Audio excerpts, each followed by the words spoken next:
Hello, everyone, and welcome back to Blogging Theology. And today I'm delighted to welcome back Abdullah al Andalusi. You're most welcome, sir. Assalamu alaikum. Wa alaikum assalam wa rahmatullahi wa barakatuh. Barakallahu feekum, Paul, for having me back after It's great my to. sojourn. Yes, well, this is what it's all about. Your sojourn, and I see at the back a helmet, military helmet, which is not the subject of this podcast, but is it an actual helmet? Is it a real thing made of metal? A tale. Yes, indeed. Yes, a tale for another time. Oh, wow, that looks very medieval. Awesome. So, yeah. The chainmail as well. Yep. Wow. So do you wear that when you go shopping in Harrods and things to fight off the tourists and things? Is this? No, only when debating Christians. Sometimes they can go very on crusader mode, and you never know what can happen. So some head protection would be of great benefit. Absolutely. You've seen it here, folks. This is the latest technology in dawah protection for the head. Against Christians, particularly from Speaker's Corner Christians, perhaps. Oh, they're the best. They're the most militant and highly educated, rational people. Just terrible cough. I'm just gonna anyway.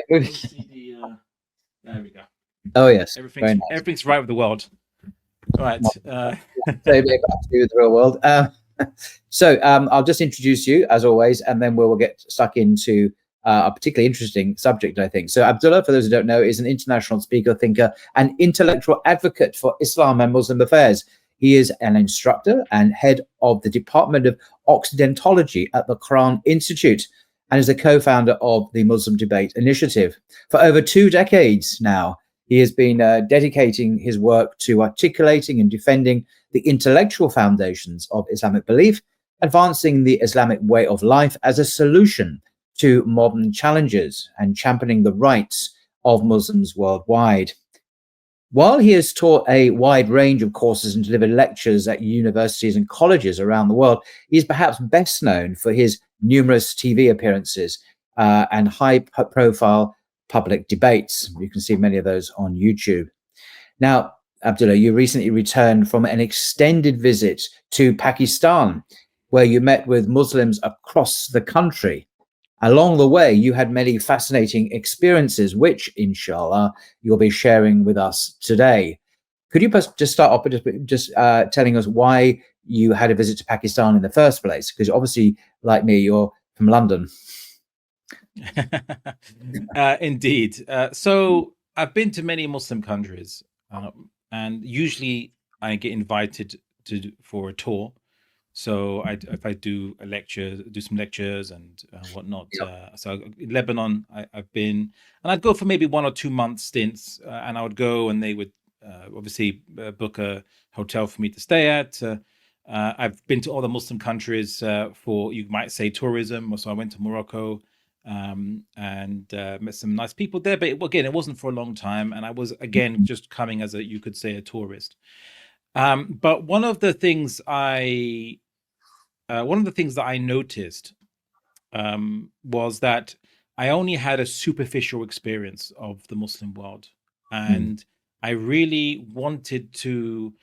I mean, I've been speaking about the Muslim world for some time, and a lot of it has been based on loads of books I've read, people I've met that have come to London, or I speak on Zoom, and that they tell me a lot about their countries or where they're from or the situations there.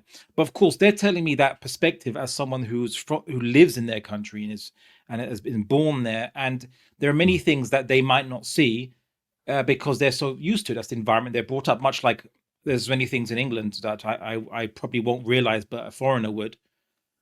Because I've been born and raised here, and I've been accultured to the habits and the tastes and the mannerisms. So I thought to myself, I would really like to go to the Muslim world and stay there for a good period of time, and really kind of, you could say, blend in, not as a tourist, but actually go and properly experience it. And this was opportunity arose when, funnily enough, I think from February onwards, I started to be contacted by a number of Pakistani podcasters. They were just requesting to do podcasts with me, Mm, and I did one. It was I did a one or two, and that was put online. And they said to me, you should think about coming to Pakistan one day. We'd like to to host you, or at least just come have a look. And I say okay. And then one of my students from Canada actually, was getting married, and he sent out invitations to all his friends, and he sent out invitations to me. And he's getting married in Lahore in Pakistan. And of course, following, I mean, obviously, perhaps unsurprisingly, I think all his friends couldn't attend because it was all obviously halfway across the world from Canada. But I thought to myself, hey, you know what? Why not? Why not? Let's just do this. And there were people who were saying to me, there was families there, from these people that were podcasting me, and they said, look, why don't you come stay with us? And we'd love to host you. We have a spare room. You can come, and we'll show you around. And so I said, you know what? Why not? And so that's what I did. I basically went there, and as I said, I thought just for 1 month, I'll just go for 1 month and see what it's like, and I'll see what it is to live in. You weren't there. You went there just to fit in, enjoy the country, meet the people, and so on. Go to the wedding, but you ended up spending a lot longer there, didn't you? Than 4 weeks. Yes, it ended up being 2.5 months, basically. And as like just to clarify, so though I was invited, people say that you could come stay with us and so on, which is really really amazing. No one paid for me to come. Obviously, I didn't stay in any hotels. I think the only hotels I stayed in on someone else's dime, because I did stay in hotels, but I paid for them. Was only 2 days when I was asked to go to Lahore to do some podcasts for an organization I think called Islam Youth Club. But apart from those times, everything else was on my own dime. So I bought my own tickets there, and I didn't want to be a burden to anyone, so I paid my own way. Even if when people were saying no, please, we don't want the money, I insisted. And then I learned this in Pakistan as well, that but that people will generally, many people, especially if you're a foreigner, they want to give you that hospitality. And I know sometimes it might be rude to say, oh no, let me pay. But I think a lot of people, they probably, the money could be of benefit to them, I think, because of the economic situation for many people. So what you have to do is you have to insist, and like insist, literally just, shove it into their hand, please. Right. Like I almost say, this is a favor for me, right? So almost, and then they, so because I didn't want to be a burden. The point in this trip was, I'm going to decide where I go. It's not going to be planned for me, or people schedule the events. But because I'm going for me, not at the invitation of at a formal invitation, and not to do any work. So I'm going to pay my own way for the whole trip. And that's pretty much what I did, apart from just 2 days when I was formally invited to do some podcast, and that needed me to travel to Lahore, and they said we'll put you up. Of course. What were you doing for 2.5 months apart from one wedding and a podcast or two in Lahore? What was your? Sure. So it's well, it was literally a mix of exploring, the nature. So you could say nature, the natural beauty of Pakistan, and which is remarkable. I've seen photographs on it occasionally on Facebook and so on. It's actually stunning. I mean, it's it reminds me of like Switzerland or parts of Scotland or something in Europe. So it's very remarkable. I've been blessed with extraordinary countryside. Oh yes, the Northern Territories, the mountains are absolutely amazing. There's many areas there. You think, this is like this could be a similitude, you could say, of Jannah. It seems, of paradise. Like the closest you can come on earth to it, because it's really amazing. The greenery, the rivers. I mean, I actually went on a trip, and I got to do, although in the middle of a river. The river was more like a stream, I suppose, but it was a very big stream. It was one of the tributaries going into to Pakistan, and Pakistan is very fertile land at the Punjab region, which stands for the 5 rivers, and of course those rivers feed the people. Basically, the agriculture there. There's tons of things that grow there, and it's filled with fruits and vegetables, and it really is a breadbasket for the rest of Pakistan. So I was going exploring. I was meeting Muslims who are part of different organizations that are involved in revival work.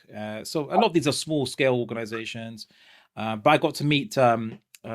I think it's Tanzim Islami, or I think the name, which is a very a revival group there What that's do you mean actually by working for Khilafah.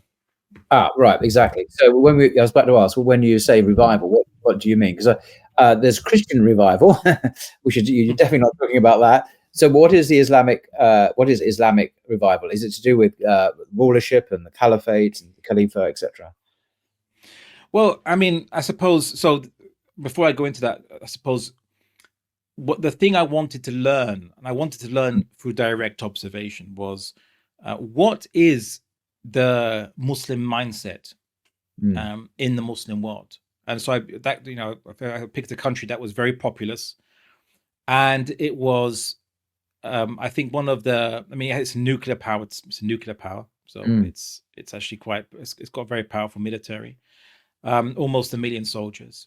Really? Wow. So it's a very interesting country. Its history, how it was formed after partition. So it was a very fascinating place to go and study you could say the Muslim mindset. But I would say that it's only one piece of the puzzle, because there are other countries. Obviously, there's Turkey, there's Malaysia, Indonesia, Bangladesh, and well, I mean, there's a smaller other you could say non-Arab Muslim countries to go to. Yeah. But there's also the Central Asian republics, which are big territorially.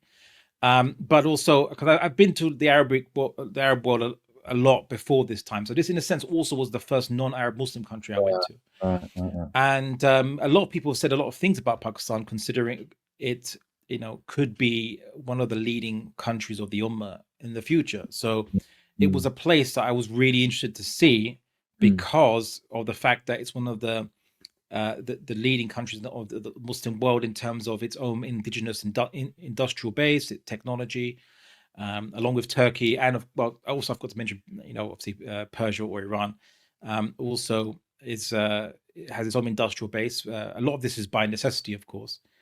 So it was really fascinating. I really wanted to see what the movement for revival was like in Pakistan, but also to study what I call, what is called the Jahiliyyah, as the Arabic term goes. I know it means ignorance, but it means the declined civilizational state of the Muslim world.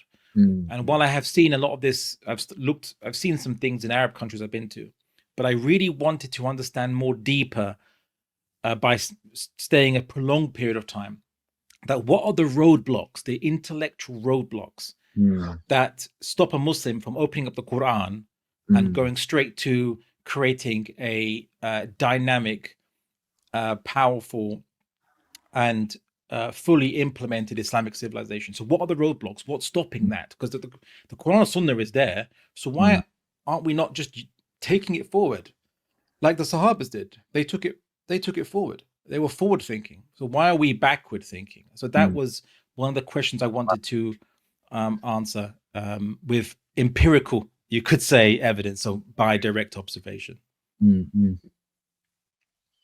So what is Islamic revival in terms of the whole Islamic way of life, Islamic civilization, bringing that, as you say, forward again, when perhaps that's not been the case so far? But what are the unique characteristics of Pakistan that we need to know about compared to, say, what it used to be Muslim in Britain or Turkey or anywhere else? Well, what are the unique configuration of the Muslims there, and their understanding of Islam, their practice of the faith, and politically, how obviously things can be very difficult there, as we've heard in the news. But what was your sense of that firsthand? Sure. So, my initial thoughts was that went to the Punjab area of Pakistan. Now, Pakistan is a conglomeration of the different, you could say, areas that have different ethnic compositions. So you have Punjab, one of the most populous regions. You have the Khyber Pakhtunkhwa, which is where you have the Pashtun people, which are also in Afghanistan as well. You have Balochistan in the south, which is comparatively sparsely populated, with the exception of Karachi, which is the biggest, most populated city in Pakistan. You have Sindh, and also you have a sliver of, you could say, Kashmir, otherwise called Azad Kashmir or Free Kashmir, because it's not under Indian occupation. So you have these different regions. So I was mostly, you could say, rattling around in the Punjab area, but I also went to Khyber Pakhtunkhwa as well, where I went to where the northern areas where there's mountains, with very beautiful mountainous areas, which we'll get to that. And I went to Peshawar, and I also I was actually in Sialkot, where I was kind of staying there for a bit, and I'd go to Lahore as well, and I'd go to Islamabad. And Islamabad is quite something.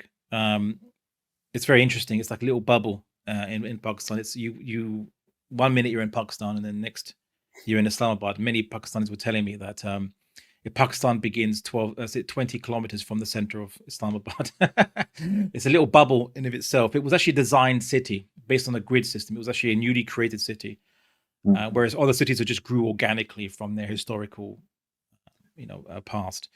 So my first thoughts when I got to Pakistan, so I didn't know what to expect, and the media, Western media, tends to be rather unkind to Pakistan. So you're expecting something akin to the slums of India, or be a Muslim version of it, like Mumbai or New Delhi or what have you. And I haven't been to Karachi, and some people have said there's actually some truth to that in Karachi, but actually it's not like that at all. But I'll first talk about the people. The people were very humble. They're very humble, and I know that I obviously look like a foreigner, but because I'm from Mediterranean stock, when I wore a shalwar kameez, the clothing, wear like a long shirt with slits on the side, and kind of baggy trousers, I was told I look like a Pashtun. So people think that I'm actually Pashtun, which is great, because I love to blend in. I hate sticking out, and I didn't want to be. I would, as much as possible, just seem like one of the natives, you could say, because when I go to Arab countries, I can mostly blend in, and people just think I'm part of the fauna of it, as because I have Arab looking, like, so that's fine. I've never had this experience. I always stick out like a sore thumb in the Arab countries. Oh, look, you're obviously an Englishman, aren't you? Where are you? Yes. Oh, I'm from London. Oh, really? I don't blend in at all, unfortunately. Yes, anyway. I can imagine. I can't think why, but anyway. So I kind of like Hamza Zortzes, who I was told, and to have it confirmed, we always suspected, and this is the common joke with Hamza says, is that he looks Pakistani, but in Pakistan everyone thought he actually just was Pakistani, even though he's Greek. So he's fully Greek. He's not half Pakistani. He's fully Greek, but so he really blended in, but I had to blend in as a Pashtun, so I had to make do as that.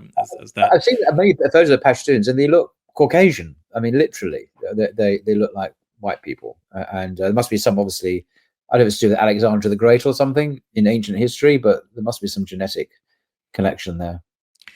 What you might call Aryans. People think most likely Aryan, one of the Aryan invasions. They have blue eyes, green eyes.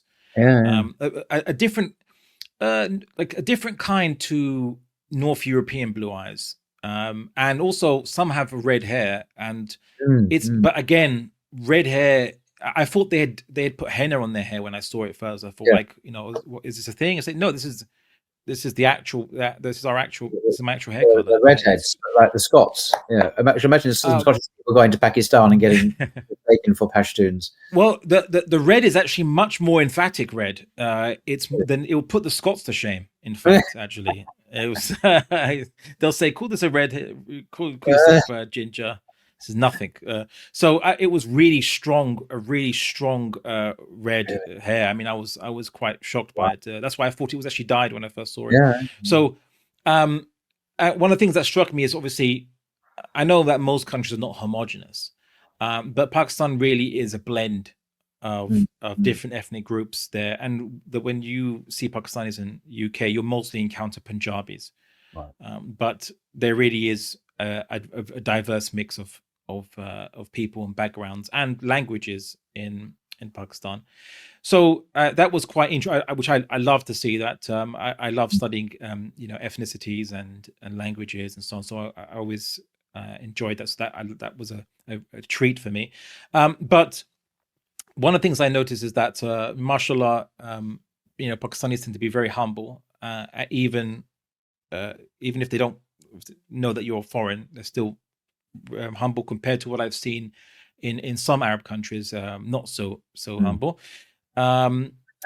But also, there's a great love of Islam there in Pakistan, mashallah. There's a very, very strong love of Islam, a very strong zeal, and it's to the extent that the ruling classes in Pakistan, which are actually seculars and liberals, they have to watch what they say in public, right? So even though they're the ruling faction, and what I actually saw, and I saw this when I went to, especially Islamabad and all such places, is, see, I would go to a restaurant, and the restaurant is maybe just a little bit cheaper than UK restaurants. I didn't realize, of course. I just thought, oh, this is an interesting place. Let's go here. Let's go there. And I would invite my friends to come. And if it was expensive, I mean, I would pay the bills if it was a pricey restaurant. But I would like to go. I'm just curious, and I would see these secular liberals at these restaurants, and I would discover these restaurants are actually more upper class restaurants in Pakistan, because the pound is very strong, so you can get a lot of rupees for the pound, and your pound goes far, quite far. And so one of the things I saw was I was able to see actually upper class, ruling class, you could say, politicians, influential members of influential families and things like this. My friends were telling me this person this and this person that, and I was quite shocked. And of course, they dress much more Western. And I've having spoken to some of these individuals as well, I discovered that and then obviously them telling me about their circles and they have their community within a community, you could say.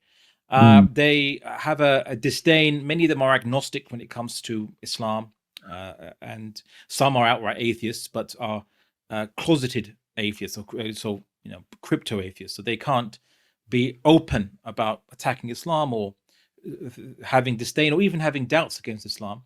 But they, amongst themselves, they freely discuss this. And of course, they have parties, they drink alcohol. Now, alcohol is banned in Pakistan. You can't buy it anywhere, and it's not sold anywhere. And that was very refreshing, you could say, to see. Obviously, there's no alcohol anywhere being sold in any place. But somehow these people know where to get it. I don't know where they know where to get it. But within these ruling elites in Pakistan, they know where to get the alcohol and have their parties. So I was hearing this, and this actually. I kind of discovered this because I was driving around Islamabad. Well, my friend was driving me around. It's a good friend of mine called Rukhas, and I met him there. He'd seen my work, and I met him, and we were driving around, and we'd prayed Fajr, and there was not many cars on the streets at night in Islamabad, and we just went for a drive, and we were stopped by the police, and the police came and.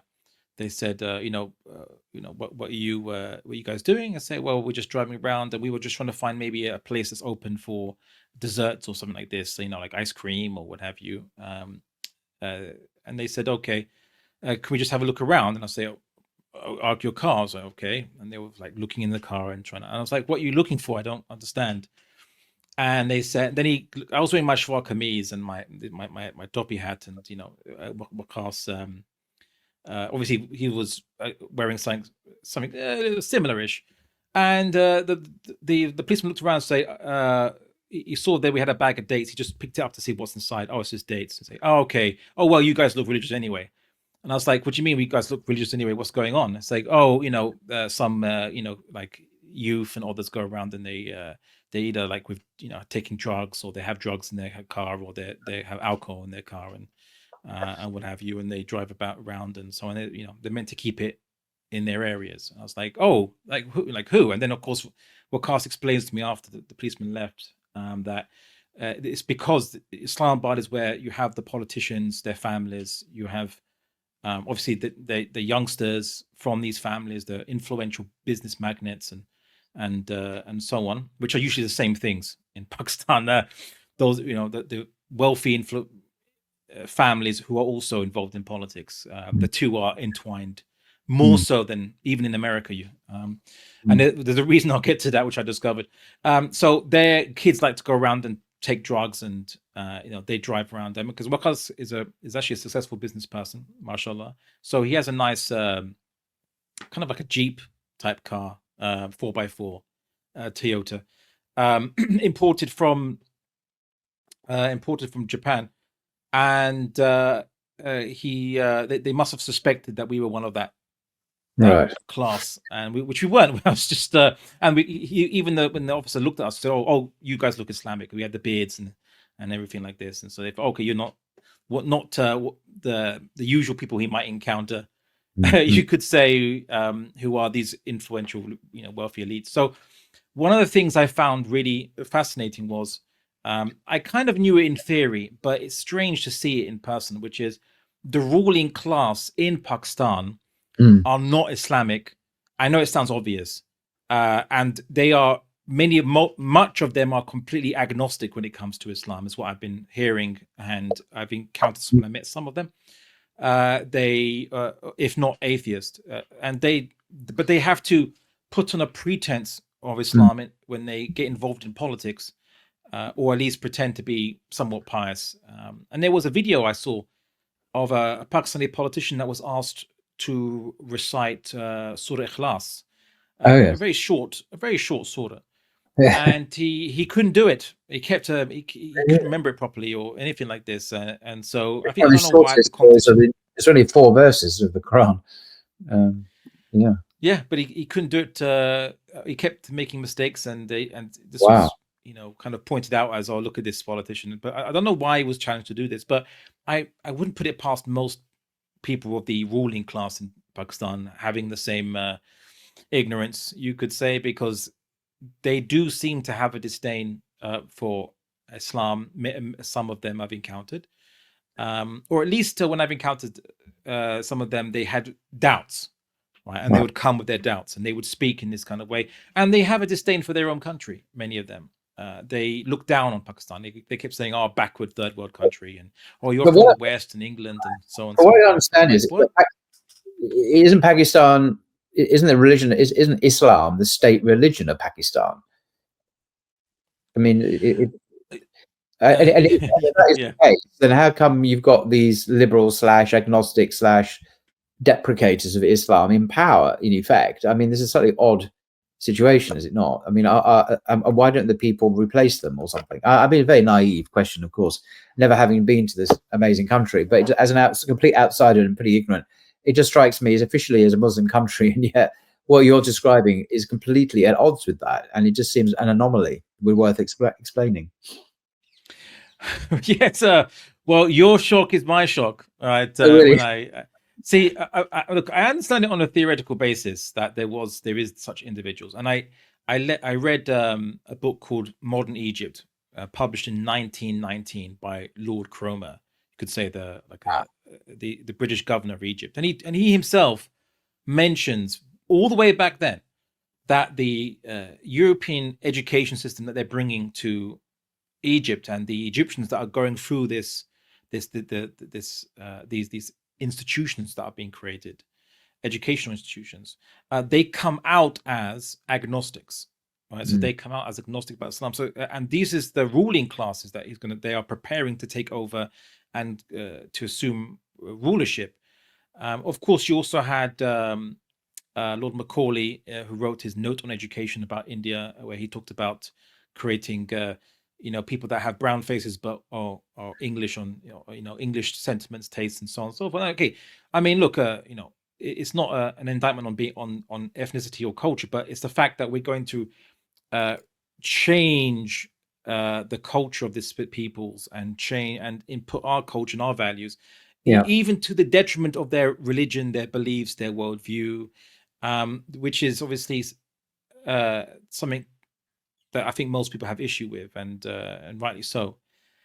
So this is where I read about this, and I haven't been to Egypt yet. A bit more complicated to go to Egypt, but to see it actually in practice. This is the ruling class. This is what they are. They are agnostics. Much of them. They do have a disdain for Islam. Some of them openly within their circles, and they also have a disdain for their own country, the country they're meant to be more patriotic. Now, they will. This is where I have to clarify. Against other countries like India, they will be staunchly defending, Pakistan. Right. But vis-a-vis the West, especially when they see that you're, a Westerner, it does come out. So, oh, you're probably used to better than this, and you're used to, we're like a third world country here. They say it almost jokingly, but semi-seriously. And I was like, well, actually, we have many problems in the West, many social problems, and even and because of that, psychological problems in the West. There's a lot of things that were missing that has been lost from the West that you guys have not yet lost, and I wouldn't want to see you lose them. But there's also I often said, and I say it all the time anyway, even before I went. But I saw in Pakistan a lot, which is there's a great potential in Pakistan, subhanAllah, amazing potential to be the leader of a revived Islamic civilization. Well, this is a question I want to ask you about the way committed Muslims, not these elites you're talking about, real Muslims who care about the faith. How do they see Pakistan's role in the global ummah? Because this theme of unity, I was at Jummah last Friday. This theme of that we are one ummah, and although we are divided by these nation states and these borders, largely very often created by Britain, unfortunately, or France, or whatever, after the First World War, this is not, it's not. We just have spiritual unity. We should have actual unity as well, in the classical Islamic sense. But how do the people in Pakistan see their role in the future in this emerging consciousness, in this revival that you spoke of? Well, subhanAllah, there is a great love for the ummah in Pakistan, and there's a much more stronger attachment than I've seen in some Arab countries. I mean, for example, I haven't been to Saudi Arabia to comment, so a lot of it is based on just what I see externally and what I've read by articles and things like this. But for example, Saudi Arabia is going down. It isn't even retreated back from Arab nationalism, so pan-Arab nationalism, to simply just Saudi nationalism. So they only care about Saudis. In Pakistan, it's different. In Pakistan, there is a great love of. I see a difference between, and it came into very stark relief between non-Arab Muslim countries and many Arab Muslim countries. I won't say all Arab Muslim countries because I haven't been to all of them, but with some of the ones that I've encountered or passed through, UAE, Qatar, and so on.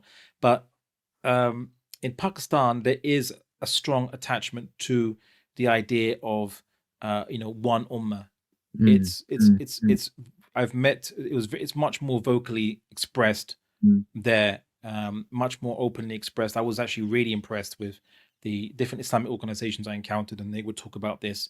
And for example, the support, they love Turkey in Pakistan. There's a strong love of the Turks. Yes, in Pakistan. What's the historic reason for this connection between those two ancient countries? Why are they so connected to Turkey? Presumably not the secularist Ataturk kind of Turkey, but the more no. Well, a lot of it, I mean, what most people don't realize is during the British Raj, as they say, or the occupation of India, and which was like before it was partitioned into Pakistan and Bangladesh and the state of India, we're at the prospect that the Khilafah would be abolished by Mustafa Kemal and so on. The Khilafat movement, that's right, arose in the Indian subcontinent, right, amongst Muslims, strongly supporting the continuation of the Khilafah and the Khalifa, his role. And this was really interesting because they had been politically disconnected from direct rule by the Ottomans, and under one caliphate for centuries upon centuries upon centuries, and yet that love was still there in them. For that, they didn't want to see it abolished. They wanted to see it continue. They gave their allegiance to the Khalifa, Sultan Abdul Hamid II, and so on. So, which was just prior to obviously the 1922. This is obviously before the Young Turks coup, but that individual kind of Sultan Abdul Hamid II certainly revived this what people describe as a pan-Islamic sense of ummahhood from its decline prior to. So in Pakistan, there's almost this subconscious connection with the Turks, and I see it everywhere. I see Turkish flag along with the Pakistani flag, and of course because they're pretty much similar. There's basically moon and star, just the color scheme is different, right? But it's very much there. And of course, on the political level, you see Pakistani politicians and Turkish politicians often discuss collaborations, discuss between the two countries. Turkey provides military technology to Pakistan. Some of it was used, and I forgot to mention this. I traveled to Pakistan on the day of the Pahalgam attack in Kashmir, which was where there was Indian tourists were shot in Indian-occupied Kashmir, and that started a sequence of events where India felt it was going to retaliate against Pakistan, which it blames, by doing a limited strike. And of course, then Pakistan wasn't going to take that strike lying down. They were going to retaliate. The people were demanding retaliation because they said, well, they had nothing to do with the Pahalgam attack. And I was in Sialkot at the time. And if anyone wants to quickly go on the Google Maps, it's right next to the Indian border. It's actually almost like a part of a peninsula that sticks into India, right? So it's almost like you've got India on all three sides around you. And I was actually there during the exchange of missiles and so on and so forth. I mean, I never heard any explosions myself. I didn't hear anything. In fact, if you switched off the news and you didn't look at your computer, you would think nothing much had changed. Actually, nothing was going on. All that you saw was that the military on the streets. And by the way, there's usually military on the streets in military areas called cantonments, which is kind of like almost like a barracks area, really, of each city, where the soldiers and their families live in this area, and generals and commanders. So it's cantonments. And if you have to travel in and out of cantonments, you have to go through military checkpoints. And the soldiers, usually, there are always soldiers there. They check everyone's ID, and they carry guns slinged over on their shoulders, but just normal light clothing, you could say, because it's very hot. But during that time, they started to don helmets and armor, basically, and that was and of course, on the nighttime, all the lights were switched off, almost World War II tactic style. So all the lights at night were switched off. That was the only sign that there was some kind of armed struggle happening or war happening. The people were just normal. It was just for the people, just like it's Tuesday, It's so I happened to be there during that time. I came at that precise time. I heard there wasn't a war between where India and Pakistan directly attacked the internet within the internationally recognized borders for at least 51 years, I think, or something like this. So they most of their conflict their fights had been after 51 for the last 51 years had been in the Kashmir region or out at sea, but not within each other's borders, the internationally recognized borders. Mm. So I happened to come at that precise time, it seems. Amazing. So yeah, but I actually heard Sialkot Airport was not the civilian airport, but there was a very small military airport, which is not that too far from the place where I was staying at. Apparently it was hit, but I didn't hear any explosions. I mean, Wow. maybe it was, but I didn't hear it. So. Yeah. So what propelled you to stay from 4 weeks to 2.5 months? What was it? Did you just not want to go home? You know, I came for the vacation, but I stayed for the food. No, it's well, I mean, I discovered there was much more to see. I discovered that 1 month wouldn't do it justice, and there was a lot of opportunities for me to learn more. And also, I think once I arrived and I didn't know that there was a lot of people had been following my work, and I received lots of invitations to come do. Oh, could you come on my podcast and this podcast? And so anyone that's been Googling on YouTube my name will start to see a stream of Pakistani podcasts arise up. And so I thought, okay, like I'll try and stay in, and maybe I can do some good. I've also been invited, strangely, not to just do podcasts, and also to speak to people that had doubts about Islam and they weren't getting answers that they felt satisfactory from sheikhs and scholars or what have you locally. But there were people that I obviously can't mention names or anything, but they were, let's just say, celebrities in Pakistan, one or two, which had such similar doubts and wanted to and I was connected to them to speak to them about these doubts. Wow. So that was quite interesting. So I thought, I could maybe do some good, here, rather than just me studying and researching, but I could actually, Of course. I'm glad they had the chance to meet you. Are you able to say what kind of doubts they were having? I mean, without obviously getting personal, but what were the issues that troubled people, do you think?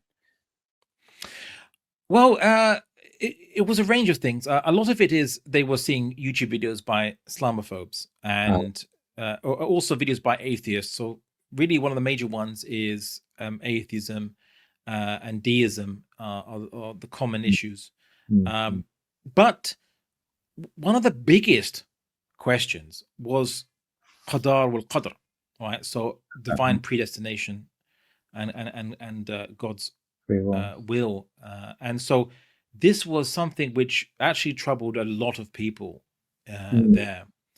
And I even noticed once, I think it was Zakir Naik was asked a question it was actually an actress, I believe, who was actually she was an actress and she wanted to learn more about Islam. And she asked him a question about Qadar al Qadr. And I think he gave, I was listening to the response. I think it could have been a bit better, but this is a very big issue there. And you'd think, well, why is Qadar al Qadr? Why is that a big issue in there? And I came to learn of why it is a big issue in countries like many Muslim countries, including Pakistan, was because of the way Muslims understand Qadar al Qadr and how they're taught it there. So it's not simply a question of, do you have free will if God determines things? A lot of it, I mean, although that is part of it, but a lot of it is, why God should punish or reward based on things that he ordained to happen and that he ordained. And if a bad thing happens, and he wills it, is it because he desires that? He approves of it or disapproves. And the reason why is because the Jahiliyyah of the Muslim world generally, in many Muslim countries, and I've heard it in multiple countries. So a lot of what I've encountered in Pakistan, I've heard it's not unique. It's in almost every Muslim country I've either went to or have encountered Muslims from. And it is the acceptance of almost a kind of fatalistic worldview, that there's nothing you can do to change things. Things just happen. If God wants things to happen a different way, he will make it happen a different way. So there's no point in you making things happen a different way. And so just content yourself with how things are. And maybe I had a little epiphany, perhaps, and this is where you might be able to kind of bring some knowledge that you've read on this subject matter. So one of the things I noticed, maybe a parallel, was because I was asked this question once about, why did the West begin changing and developing itself? Like what caused this? Why did it? Whereas in the Muslim world, change occurs as a reaction to an external necessity, but nothing else. Right? So Pakistan will develop its military to protect itself from India, for example. Iran will develop its industrial base to protect itself from America and Israel. So why this necessity then? And why only reacting to this necessity? Why not improving and developing for some higher purpose or what have you? And one of the things I maybe read, and do correct me about this, is in the Christian, when the West was dominated by obviously Christianity, up until about the 11th century, the West didn't seem interested in, that new knowledge, improving society, developing new technology, or things like this. I mean, sure, you'd have kingdoms, and kingdoms would expand, and obviously the kings would like a nice orderly state, but that's about it. But when they encountered Muslims and they encountered technology, a new technology that Muslims provided, and new learning, and of course translations of Greek works thought lost, they started to wake up to the idea of this concept called progress, or that the improvement of society is possible. And based on my reading, and do correct me on this, but based on my reading of Christian history, the idea before that was that the world is ruled by the devil. He's the prince of this world, and it is inherently corrupted and corrupting. And the work of the church is simply to protect the flock from the wolves until Jesus comes and makes everything right again, and everything is redeemed and reaches perfection and so on. But the idea that you can improve the world before Jesus comes back was seen as pointless and forlorn, because it's controlled by the devil. Nothing you can do about it, just accept that. Protect your doctrines, protect your creed, your aqidah, and you protect yourself from the temptation of the devil. Do not stray from the flock. So stick with the jama'ah, the church, as the Greek word ecclesia means, the congregation, and until you die, or until Jesus comes, whichever comes first. So this was changed by the idea that when they encountered Muslims, where the idea of progress is possible. You can actually have improvement, and it could lead to the improvement of actual people's behavior. So there's actually refined characteristics are possible. The Saracens, or the Moors, as they would say, many travelers amongst them were shocked about how honest they were and how trustworthy, comparatively speaking, how much, even in warfare, how much they showed. Like Hugo Grotius, I suppose, referred to the fact that the Turks or others, or the non-Christians, showed much more mercy to each other, even when they fight each other, compared to the Christian nations, where suddenly everything's acceptable to be used, all kinds of nasty tactics and brutishness. There was no limitation as to how brutishness they can be between Christian princes, he said. So I suspect that the Christians had this understanding of qada wa qadr similarly, that there was no point in changing the world. It was meant to be the case. The devil was meant to rule it for a time until Jesus comes. When Jesus comes, it will be changed. And in the Muslim world, a doctrine that parallels what the Christians used to say up until the 11th century now pervades, that only the Mahdi, when the Mahdi comes, he will bring justice. He will bring peace. He will bring, he will raise the word of Allah subhanahu wa ta'ala to its highest and spread it to the world. So there's no point in doing anything before that time, because before that time it's the preordained degradation of the Muslim world and the subjugation of Muslims as per the end times. I think when you were saying, well, I mean, it's all true. One of the things that struck me is a very seminal work by a German sociologist called Max Weber, or Max Weber, I suppose, in German. And he wrote some books at the beginning of the 20th century called, most famously, The Protestant Ethic and the Spirit of Capitalism. And he he very much focused on the rise of capitalism allied to the Protestant faith, with people like Martin Luther, obviously, and John Calvin, particularly Calvinism, and the development of the work ethic in the Protestant faith, contrasting with the Catholics, and the Reformation, proudly sort of saying that even mundane professions, had a sacred calling. Be a cobbler, hunched over his work, whatever, doing his efforts to please God, is a kind of worship. I mean, it's a very Islamic understanding as well. And this Protestant work ethic, and almost the sanctification of money and wealth and greed, actually, if you like, developed very powerfully out of that. And with that came technological innovations, and the whole dignifying of work itself, and the development of the spirit of capitalism, which itself it impacted on technology and so on. So I think from this is a view. Whether or not it's 100% accurate, I don't know. But contrasting that with a more static medieval Catholic view, where you had a very hierarchical society with kings and lords and bishops and archbishops and popes and so on, where the emphasis wasn't in, if you were really a superb person, you left society, you became a nun, a monk, a priest, a bishop. With the Protestant work ethic, the more mundane labors were sanctified, and wealth became a holy pursuit. And the Protestant work ethic was born, and the emphasis on individualism with Martin Luther, direct relationship with God. That's when that became secularized.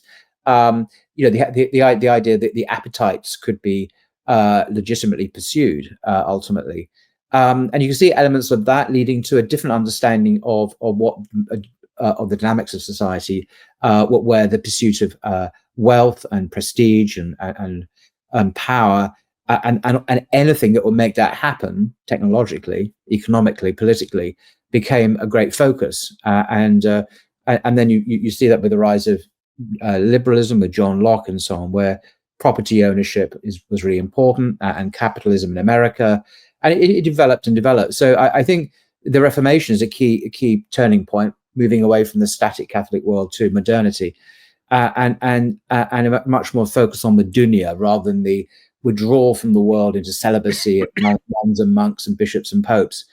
Maybe that has something to do with it. It's Calvinism, ironically, is John Calvin himself, the French/Swiss theologian. He very strongly believed in predestination, famously, double predestination. This is his great, horror for some people. You were predestined to heaven, and some people were predestined to heaven for sure, and some people were predestined to hell. This is, a lot of Christians find this very scandalous.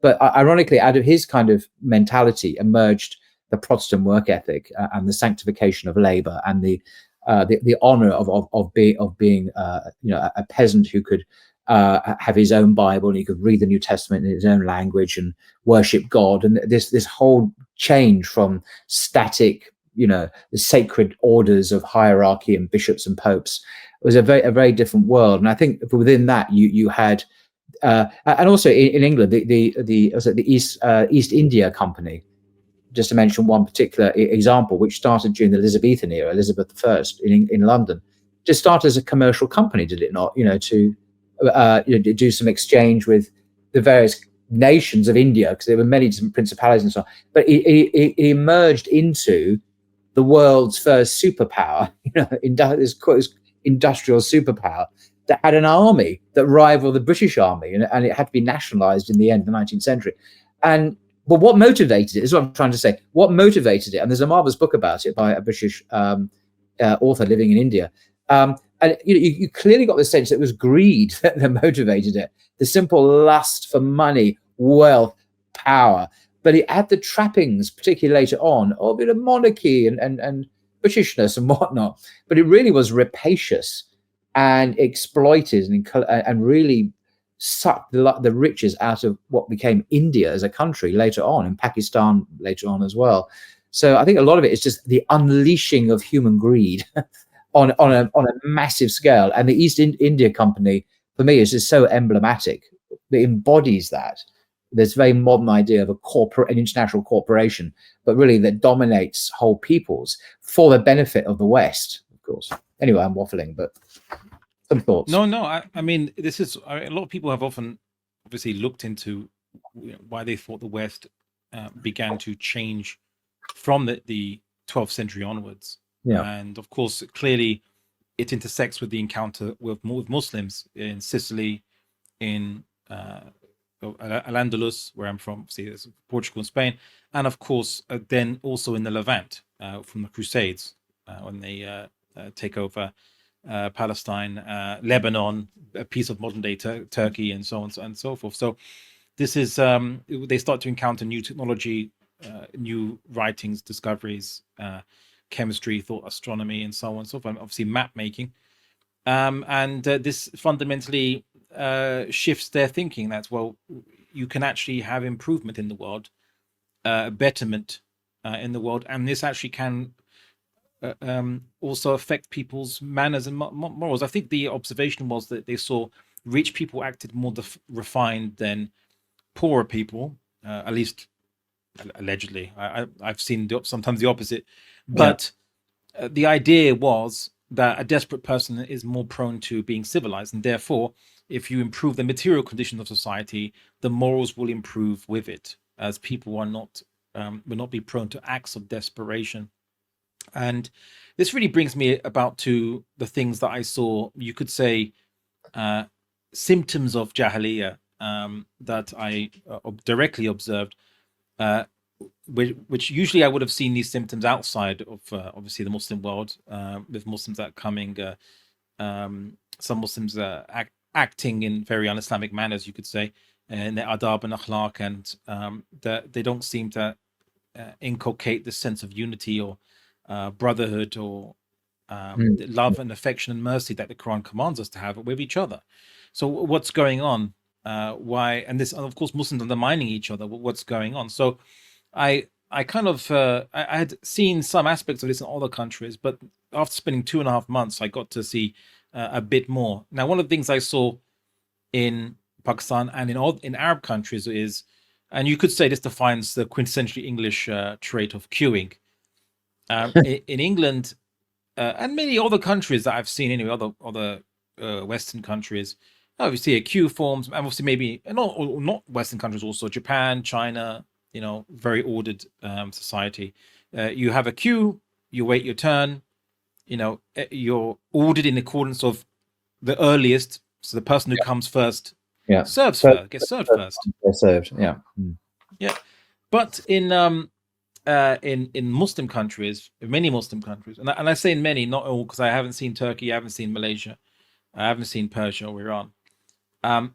Queuing there's a lot of jostling in the queuing, and in some ways it's who cuts in gets served first. Who can cut in more gets served. Even when I went to a place that had a pizza buffet, and they would bring out the pizzas, and you can have basically all you could eat. You pay a certain amount of money, it's all you could eat. So me and some friends went there, and I said, I'll get the next round, I'll bring the pizzas. And I went up, and as soon as these new pizzas were put on the serving counter, it's like piranha. People just come and just come and jump at it like it was they were fighting to feed their families or something. I mean, I suppose in some sense they are, but like it would have simply been the case that, look, just take a few portions and then go back, and the one who's closest to the pizza tray, or in particular you want, takes the first piece, and that's it. But no, you're next to the person, you jostle to get that the pizza, and you put it on, and you don't just put one, you pile it on as much as you can get, because you don't know if you're going to get when the next available chance to get some more pizza, because other people keep doing the same thing, right? So everyone's undermining each other, when you could have done it in a nice orderly way, where you just take enough, you and some of your family, you bring it back, and that gives someone else a chance to do the same thing, and everyone could eat without needing to do that. But instead it was this lack of trust, you could say, in society, that it's, no, I can't trust anybody else, I need to get what I need and secure my family's pizza quota, Uh, It's uh, shocking. Yeah, that is, but that for us to be seen, and rightly perhaps, as bad manners and a very inefficient way of proceeding as well. I kind of thinking in a kind of on a lighter note, or the opposite, what I would call the opposite extreme. This is controversial. I'm thinking in Germany, for example, which is a very ordered society, and boy, would they queue in Germany, of course. But maybe they go too far there. Certainly, British people think they do, because when you're crossing a road, for example, you have to wait until the little green man shows. If it is a little red man, you can't cross the road. Now, why is this an issue? Because I've stood at the roadside waiting to cross roads in Germany, like in Berlin or Munich or wherever, and there's no traffic at all. Like, there's not a car for miles, and the Germans are all orderly queuing up. I kid you not. They're all orderly queuing up to cross this bloody road, and I'm thinking, can't we just cross the road? There's no traffic, and they don't. And why don't they? Because they're good Germans, and it's orderly, and it's the thing to do, and it's obeying the rules. And if a policeman saw them crossing the road, oh boy, would they get into trouble? Oh, please, So, so all I want as an Englishman is to simply cross the bloody road because I want to get on with my life. And you just stand there for 10 minutes for no reason at all, while these are very obedient Germans obey the rules, So that this is another extreme. And I think that I'm British, of course, I'm biased, but I like to think there's a middle path here literally a middle path between excessive rule following and basically, this kind of law of the jungle, which you go up and you grab a pizza in competition with 10 other people at the same time, which is obviously ridiculous. I mean, it was more than just pizzas. It was in almost every place there was a queue, and I noticed that when people were queuing, they stand really, I mean, like really in your personal space, like really up close. It's like I can feel your breath down my neck. It's like what's going on, We haven't met, and back off. Yeah. At least take me out to dinner. But no, first, no, it was but I realized that it's because if you leave so much space, what someone will do, they'll come beside you, and then they'll just slowly start to cut in front of you. Right. This is I'm not as well traveled as you, but I've not experienced this in Turkey, in Istanbul or Konya, for example. I've been several. I've never seen it in Doha. You mentioned Qatar. I've never experienced this. I've never seen that. I didn't even see it in Egypt, particularly. Actually, when I remember queuing up for ice cream and stuff. No, I don't. I've not seen that in Egypt. I mean, Cairo anyway. I've not seen it there. So maybe it's just certain countries like Pakistan and maybe a few others. I don't know. Well, I mean, as I said, like if it's something just as mundane as you said, like ice cream or what have you, I haven't seen queue jostling there. It depends. Right. It depends, I suppose. Like, so if it's an all-you-can-eat buffet, yes. If it's like in trying to wait to get through the passport control, yes. That's where I'd see these kinds of things. Right. If it's something that's perhaps not seen as a necessity, or I mean, I suppose waiting for the pizza is not really high stakes, but if you've paid your money, or you've really paid, and the amount of pizza you get doesn't depend on how much you pay now, because you already paid. It's about how close you can be to the counter, and when the new pizzas come. So I think in that case, that's when the lack of social trust gets triggered, you could say, in those situations, it seems. Because I have seen queue jostling in the Arab world, especially, and sometimes when it is for shops, especially if the queue's longer. If it's like 2-3 people, maybe not, but the queue's longer, then yes. So I have seen it in Arab countries too. It depends, but not in every situation, but certainly. And you talked about crossing the street. The highway code in many Muslim countries, and I think people will agree, and maybe I've heard even Turkey, though I haven't seen it myself, is what should I say, a lack thereof, really. There is a code, an official code. Cairo, a code? So what is this code you speak of? What do you mean, Cairo, rules for cars? They do what they want. They don't know what really cars. We're all individuals. No, a Cairo, as everyone will admit, is a wonder to behold if you're from anywhere else in the world. Boy, do you need to write your will before you cross the road? But I've not experienced that in any other Muslim country, but that could be a game, because I'm not white. I don't get that sense in Doha or Istanbul. No, Istanbul's it's like a Western city in that respect. In Turkey, I think. I don't know what your experience is like. Well, the like Doha and maybe Abu Dhabi, maybe Dubai, where there's a lot of rich people there, and in places where there's rich people, as I said, they tend to not have to do things. They don't experience desperation or a sense of urgency as much as others. I would say, Sure. perhaps. But what I have seen in Pakistan, what I've seen in Lebanon or any other Algeria, Morocco, many other countries, is that driving through the streets, you best ride your will, maybe a few times for good measure, And because we're not joking. This is not a metaphor. You really do have to have your will written, because you may not survive the crossing of the road. There are no zebra crossings, as far as I can see. There are no traffic lights that work in Cairo. It's just everyone. It's quite extraordinary. That's something apocalyptic kind of thing. It's amazing. pretty much throughout most of the countries of the Muslim world, I haven't seen all of them, but for most of the countries of the Muslim world, if they had shown the Mad Max films as educational films to help your driving, it would actually improve the driving of those places. Oh, are we going to get so many angry comments in the description below, folks? Yeah. But well, please tell us we're I've wrong. seen it. I've seen it in multiple Muslim countries, so this is multiple ones, consistently the case. And what obviously, having spent a lot of time on the road in Pakistan, what I noticed, let's say to compare it to, let's say, England, and then sometimes people drive, I thought, quite crazy in England. I'm from Portugal, one of the highest has one of the highest accident rates in Europe, just before Italy. I think Italy is the worst. Wow. So I thought, I've seen crazy driving. I thought I knew what that term meant. Italy is a good comparison with the Muslim world in that sense. It's just as bad.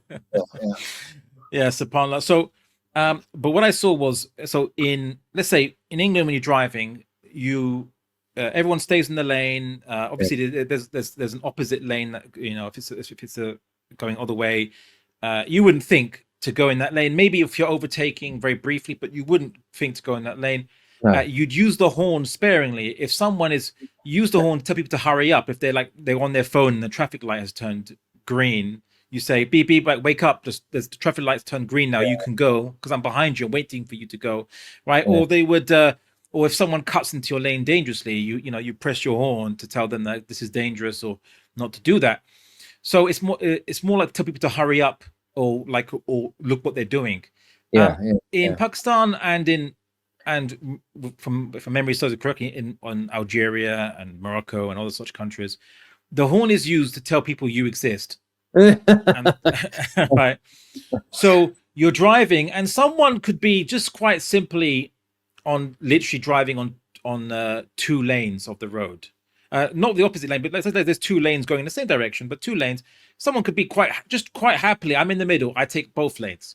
Right. You have to like be like, hello, I'm behind you. Could you just get off into your lane, because I want to pass by. You're in my lane, right? And I've seen people with motorbikes that don't even have wing mirrors. There's no wing mirrors, right? That's it. You literally have to tell beep to tell them you're behind them on the to the right of them, not for them not to obviously move to the side and hit you and what have you. So that's what I saw. It's get from A to B any way you can is the rule of the day in many Muslim countries. And I saw also that there was when I was going up to a place called Naran, which is in the mountainous regions of Khyber Pakhtunkhwa, which is in the north, which you have the beautiful mountainous views and were really wonderful scenes, rivers, and beautiful vegetation. But going up there, I was once stuck in a traffic jam that was 5 hours in traffic for a trip that would take about an hour and a half. Wow. And it wasn't because of a car crash. I thought, is it a car crash? Is it sorry, the sun's shining quite brightly now. Is it a car crash? No, it's not. What happened was that people got impatient, and so going towards Naran, they had gone on the opposite side of the streets, so that the lane going coming back the other way, they had gone on that side to try to overtake the cars that were in front of them on their lane. And they had just used, and they hadn't, then not temporarily, but they had permanently, they said, no, we're going to drive on this lane now, just because it's fast. And then people on the other side had the same idea, And so it was gridlock, as it Wow. was just two, flows of cars occupying all their lanes, including the opposite lane, meeting, and no one could go past. And to the point that people had to go, outside of the road, sometimes on vegetation and things, just to try to eventually, slowly clear the blockage. And it was all because everyone was eager to get where they wanted to go, thinking about themselves individually, but not thinking about the greater wisdom of how the traffic is, the fact that, look, if everyone stays in their lane, you'll get to when you need to go quicker than if you actually think you can cut, getting a short-term advance of a few meters or whatever you, but in the long run you're going to be gridlocked for hours and hours and hours. So that was something else I noticed in terms of, you might call the Jahiliyyah in the Muslim world, or at least from the countries that I've seen so far. Other things that I saw, and I will discuss these things, but then I want to inshallah discuss the why, right? Because the big light bulb moment for me was the why. And I knew it theoretically, but it really hit home to me when I saw it. Why did it act like this? And why is it in the West they don't believe? I suppose they do believe in hereafter and God, but the society's not organized around that principle, around God, around the hereafter. Japan, China, they're certainly not organized around that, in China anyway. So why are they they're much more efficient? Why are they results orientated? Why are they wiser when it comes to these things? And why is it Muslims, you think, we've been given the book and the wisdom, as the Quran says, the kitab and the hikmah? Why are we not so wise on these basic things? Because this, I think, also leads people to having doubts about Islam. And this is really one of the reasons why I wanted to talk about this, was the solution.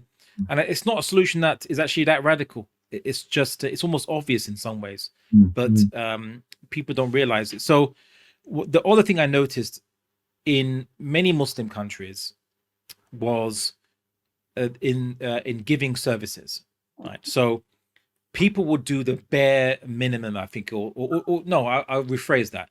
They'll do the minimum required to get away with, what they can get away with, I think, is the best way of putting it.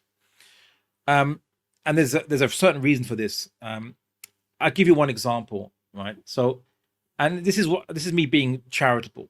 So I was in Peshawar, a Pashtun city, majority city, amazing city in terms of, it's like the Wild West down there. It even looks like Mexico. You imagine that the color scheme is yellow, orange, and brown. It's a very Mexican kind of you could imagine color scheme. And maybe I thought I was exaggerating. Then I actually met a brother who lived in California, but spent a lot of time in Mexico. Then he got married to Pakistani and moved to Pakistan. And when I said to him, Peshawar reminds me of Mexico, and he went to Peshawar, he's been there before a few times. He goes, "Oh yes, you're right, it does actually. I've been to Mexico City. Yeah, it kind of looks like it as well. You're right, it does actually look like Mexico." So it's not just me saying that. And when I say Wild West, I mean in terms of people, not in the central areas of the city, but certainly in the suburbs area, people were carrying pistols around, like even in their hands, waving it around. Stuff is like, I saw that and I was like, what's going on?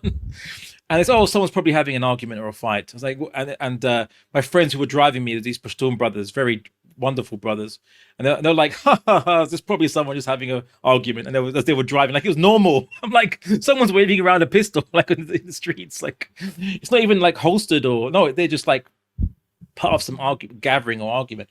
So I was in Peshawar and I ran out of physical cash. So I wanted to go to an ATM to get physical cash. So I went to one ATM. It was at middle of the night because I'd arrived late from Peshawar because I was traveling from another place called Mansehra. Pakistanis would know where I'm referring to. So it's a bit of a long journey. I arrived quite late, and I was with a friend of mine, and we asked the hotel where I was staying. Actually, my card wasn't working on there because I would later discover they didn't know how to use their own card machine properly. I'm not even joking. So they said, I asked them, I need money then to pay you in cash. So is there an ATM open at 2-3 in the morning. It was. I said, yeah, sure, just go down the road, you'll see it. I went down to one place they recommended to me. It was actually shut down. I don't know why they told me to go there. And then I went down this motorway, and we saw an ATM sign. I said, okay, we turn into this road. There's an ATM. It has a glass door. It's like a little room inside a building, and it's a glass door you have to open. It was locked, but the ATM is on. The lights are on. I thought, what's going on? And I look down, and I see there's a security guard. He's sleeping on the floor, maybe some kind of mattress he brought with him. And he's just sleeping in the ATM room. Whereas his guard post is actually like next to it. So it also there's an air conditioner inside, so he was just sleeping in an air conditioned room. A security guard, which is weird. I told a friend of mine from Canada. I said, who was actually in Pakistan. I said, there's people sleeping in the ATMs. He's like, oh yeah, in Canada we get it too. These homeless people, they come sleep in the ATM rooms. No, the security guards are doing that, right? But okay, so I put my card into the ATM to take money out. I press the amount I want, press okay, accept, confirm. The card comes out, but no money comes out.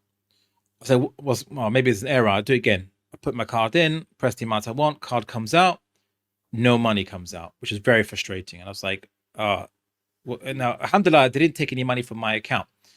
I went back to the hotel, said I can't get any money out. Can we just try my card one more time? And I told him, actually, but don't do it. Press the pay button before I put my card in this time, because you didn't do that last time, and then it worked. Right? Should I teach you how to use your card machine? Anyway, no, that wasn't the most shocking part of the story. The shocking part would come the next day.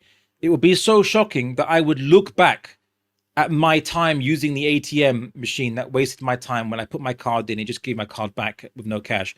I would look back on that with fondness. Right?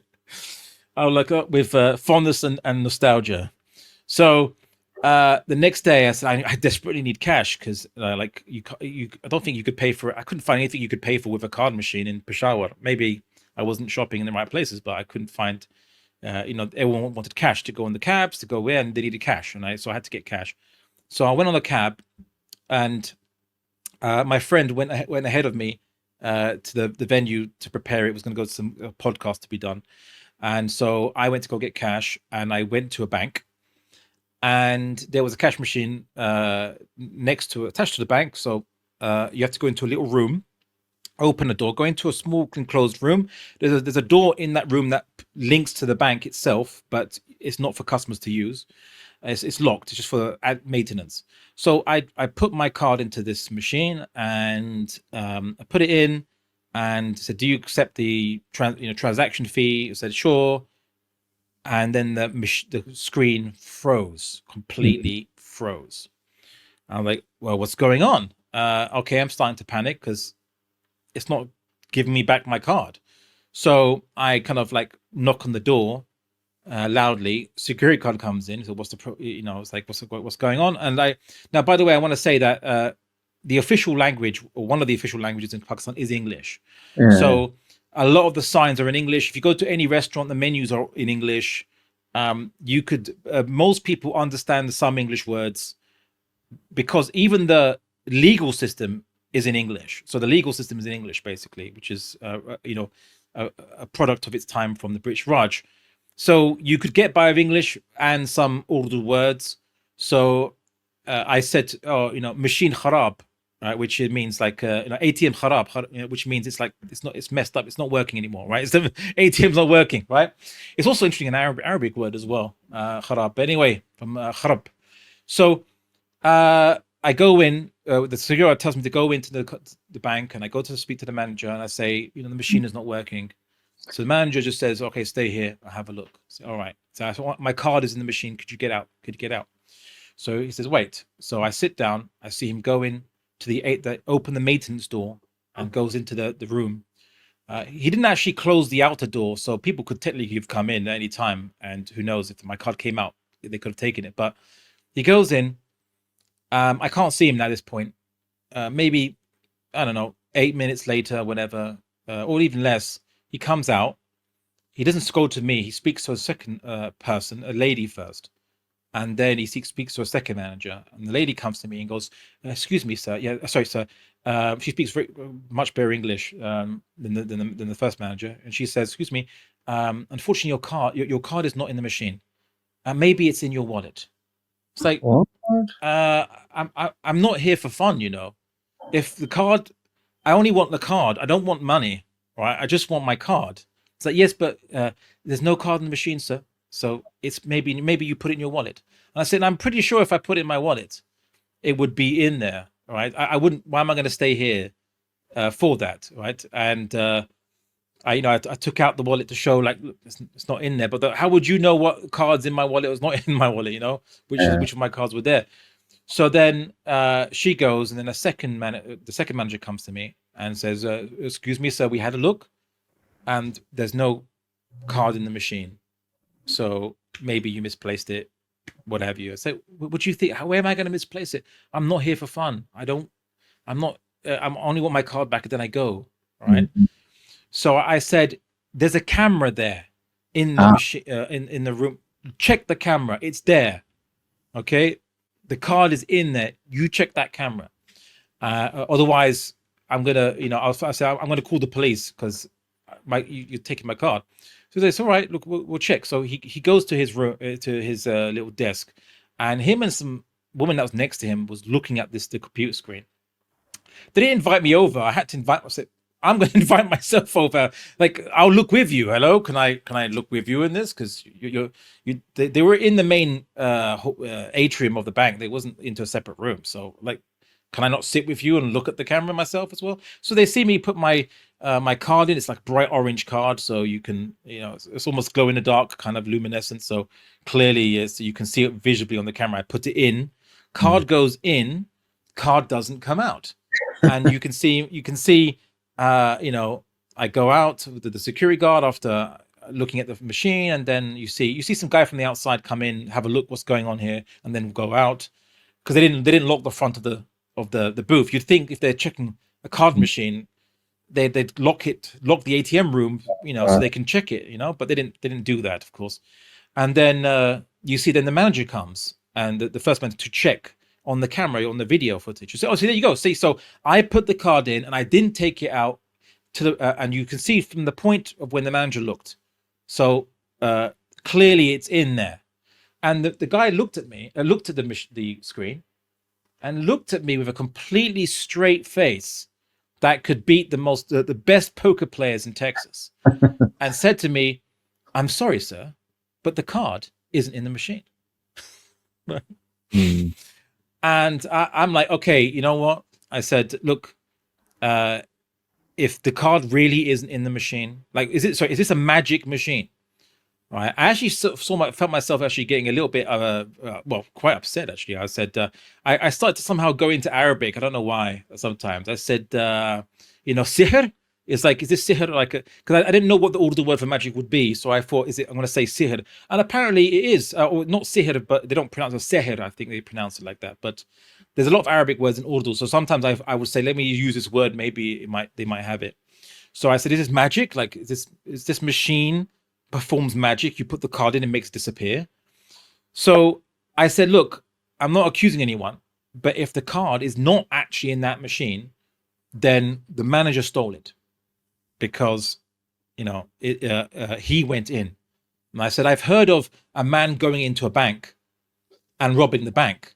I've never heard of a man going to the bank and the bank robbing him. Right? So so I said, I'm going to call the police because there's no card in that machine. And they kept looking. And so they see the guy look. The manager was looking, and he was kind of like, at one point he had his hand like this, and he put his other hand like this, and I don't know why he was doing that when he was looking at the machine. I couldn't see what he was doing behind that.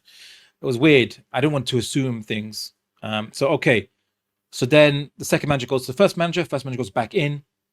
They re-examine the machine to see if they can find the card. Within less than 3 minutes, the guy comes back out and speaks to the second manager, hands him something. Then the second manager comes to me, and he comes to me again with that poker face, as if the past 30, 40 minutes had not happened, and said, "Okay, sir, so we found your card in the machine. It was stuck in the card reader." It's like, "Oh, you don't say." Right? And I said this. I said I'm going to be charitable here and not assume that this is you tried to steal from me or take my card. If my charitable interpretation is this is incompetence. You did a very superficial look at the machine, and because it didn't pop out to you. You go, oh, it's not worth much investigation. So that's it. I'll just gaslight the client, or the person who's complaining instead. And that would be now that was one example, but there were many times where, again, if you wanted people to take you seriously for service, you have to start speaking to them in a sense of like in a very stern way, not in the kind way as a Muslim you should, right? And I hated this, and I started to see that, and people were telling me this, that no, you can't speak in a soft or gentle way to people, because there people take advantage of you here. They view that as weakness. You have to be like stern, demanding, make it look like you're going to make their life more troublesome for them if they were not to give you the service you expect, as opposed to you appear like a walkover. And this is one of the things I realized is in the Muslim world, humans generally, no one does anything more than is necessary, more than they believe to be necessary. But we just have different ideas about what is necessary. So in the Muslim world, being punctual, apart from Turkey, because I've heard Turks are quite punctual, but in the Muslim world, being punctual to a meeting is not absolutely necessary. As long as you turn up at some point, people can wait. Whereas in other countries, and including Turkey, of course, it's necessary. It will undermine your whole venture you're doing to appear that you're to come late. It looks like you're not serious. You don't take the person seriously. And in places like in Germany, it's even worse. If you turn up a minute late, it's actually, you committed a social sin, and you will get told off. I mean, there's a real taboo about just wafting in even seconds after the deadline. Seriously, it's amazing. Yes, and subhanAllah, this is what I realized. Like, for example, there are many people, if you're middle class in Pakistan, you can afford to have laborers. So you could say house servants, cleaners, drivers, and in essence, butlers, in a sense. Whereas in England, only the aristocrats, for people from aristocratic lineage and that have money, a lot of money, can afford that, because it's very expensive to have people that can be on hand to wait on you. But in Pakistan, it's more common because the poorer classes, there's like a two-tier system of economics in Pakistan. There's what the rich or the upper middle class can afford, and then there's what everyone else can afford. And when I was going to restaurants which were around the kind of pricing I'd get in a normal restaurant in England, let's say, that was quite expensive by Pakistan standards, which is why I started to see people who were of a different class, you could say, there. Whereas I just thought it was looked like a nice restaurant to go into. I didn't know any better. But I've ate at places which were much by orders of magnitude cheaper, basically, where you can have a meal for about £1.50, a good meal food, and it tastes nice. It's quite nice. I liked it. It seemed good quality to me. But that's for the poorer, classes. And so what you get is that day laborers are much more cheaper to hire. And when I saw people kind of speaking quite rudely or sternly to their day laborers or people that work for them, I was like, well, wait, these are brothers and sisters. We shouldn't speak to them like this. And they said, oh, you poor naive child, almost like, from England, you don't know any better. Like if you act if you speak in a kind or a friendly way, they view that as they can take advantage of you. They can, cut corners in the work. They can steal from you because you wouldn't complain if they did. And I was like, well, it's a generalization, surely, no? They said, well, you don't know, you don't live here. How would you know what's what things are like? And I'm sure that's not always the case for everybody, because from what I encountered from hanging out with many brothers who were obviously from that you could say, economic bracket. They're very humble, very sincere, very good intentioned. Really, mashallah, I really enjoyed spending time with them a lot. Actually, I think I don't know. I don't think it justifies, but it was almost like the fear that if you, well, maybe many of them are nice and they would be honest, but if you show that weakness, as they call it, is like show that kindness or whatever that it opens the door to the possibility that you could be exploited and taken advantage of. And likewise, when I saw people ordering in a restaurant, again, not upper class, not ruling class, but just, you could say, that middle class, you could say, again, very stern, almost barking orders at the waiters, because again, they don't give you full service, or if they don't see that you're prepared to make their life very troublesome if they don't. And it's almost like you have to you have to give them the sense of urgency by being stern and giving them a sense of that they have to give you full service, where it should be just automatically, you've been to America, very service oriented. As you said, you have to kind of push them away because they're like always attentive and like, do you need this? Do you need that? Do you need that? Yeah, because for them, it's about making money.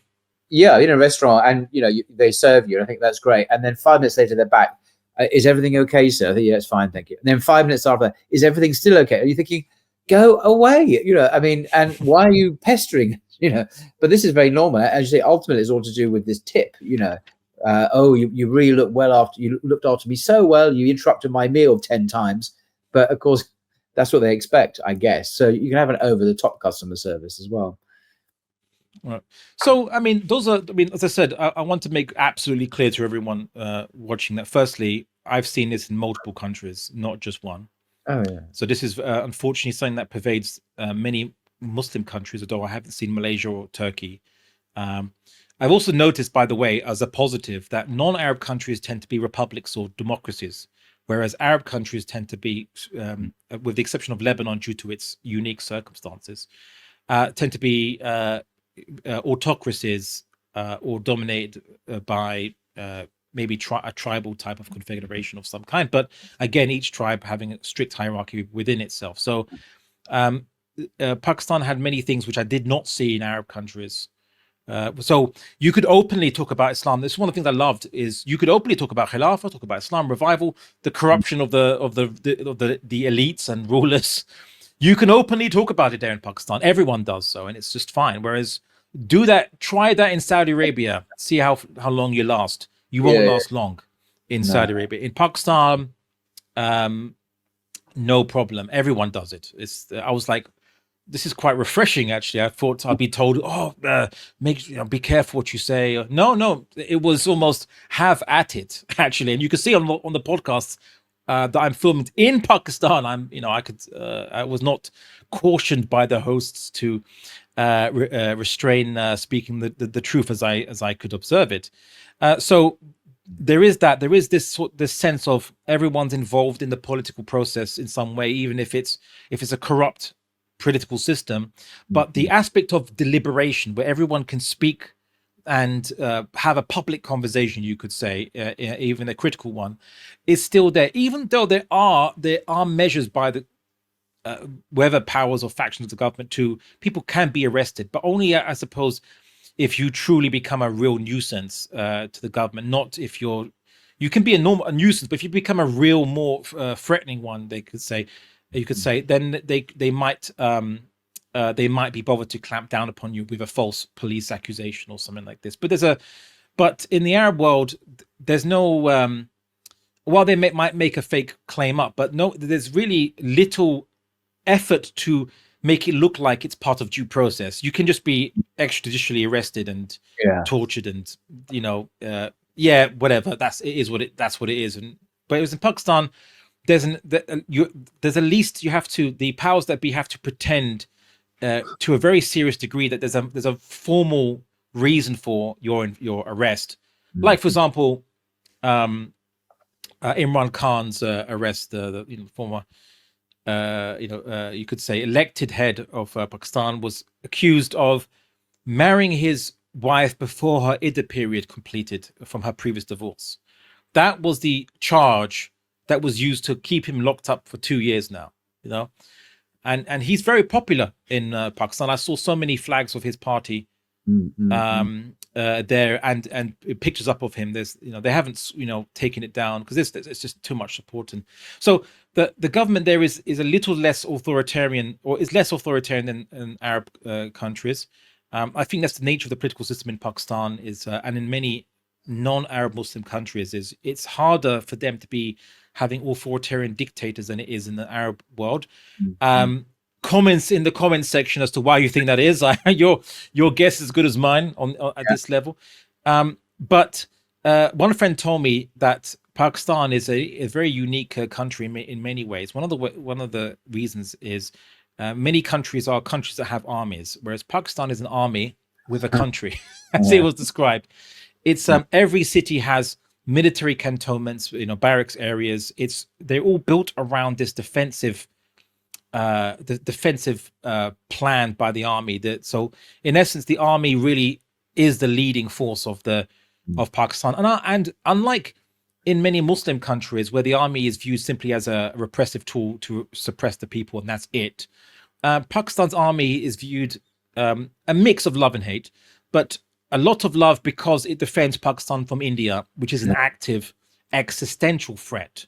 And so when Pakistani pilots shot down Indian planes which were flying latest generation jets by France, it was a big thing over there. But a lesser known fact you might not know of, there's 2 Pakistani pilots which are feted as heroes in Pakistan because they participated in the Arab-Israeli wars, as they say, and they actually shot down Israeli jets. They were successful pilots. In fact, they had the best record of all the Muslim pilots against Israel, having shot down the most Israeli planes without being shot down themselves.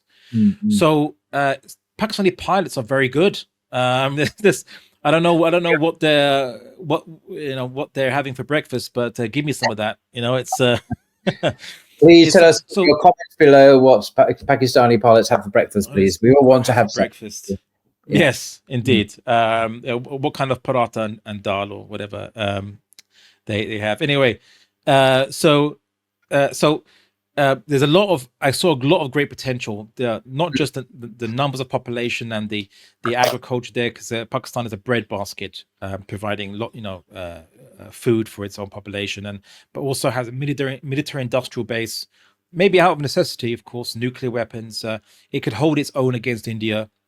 And there were even reports that even the Pakistani army during that conflict had actually gone beyond the line of controlling Kashmir and taken just a few kilometers of Indian land. They've since retreated, I heard, but they actually were able to penetrate into Indian controlled territory and stay there. Not often reported, but this is what I heard on the grapevine. So there's a lot of amazing things that that Pakistan has: the love of Islam, the zeal, the industrial base, nuclear weapons, excellent pilots, of course, and of course the Pakistani military is still based off the old British model. So I can hear them doing drill, and they do drill in English, and it sounds very much like what I've used to hear from when I was a cadet in the British Army when I was 11 and 12 years old. I was drilled. I know how to do military drill and all that stuff. I was marching and shouldering weapons and presenting all that. I did all that stuff. So it was like, it's almost like I'm back to when I was like when I was before I was Muslim, actually, as a cadet in the Territorial Army. So there's a lot of potential, and I kind of like to move on to, I suppose.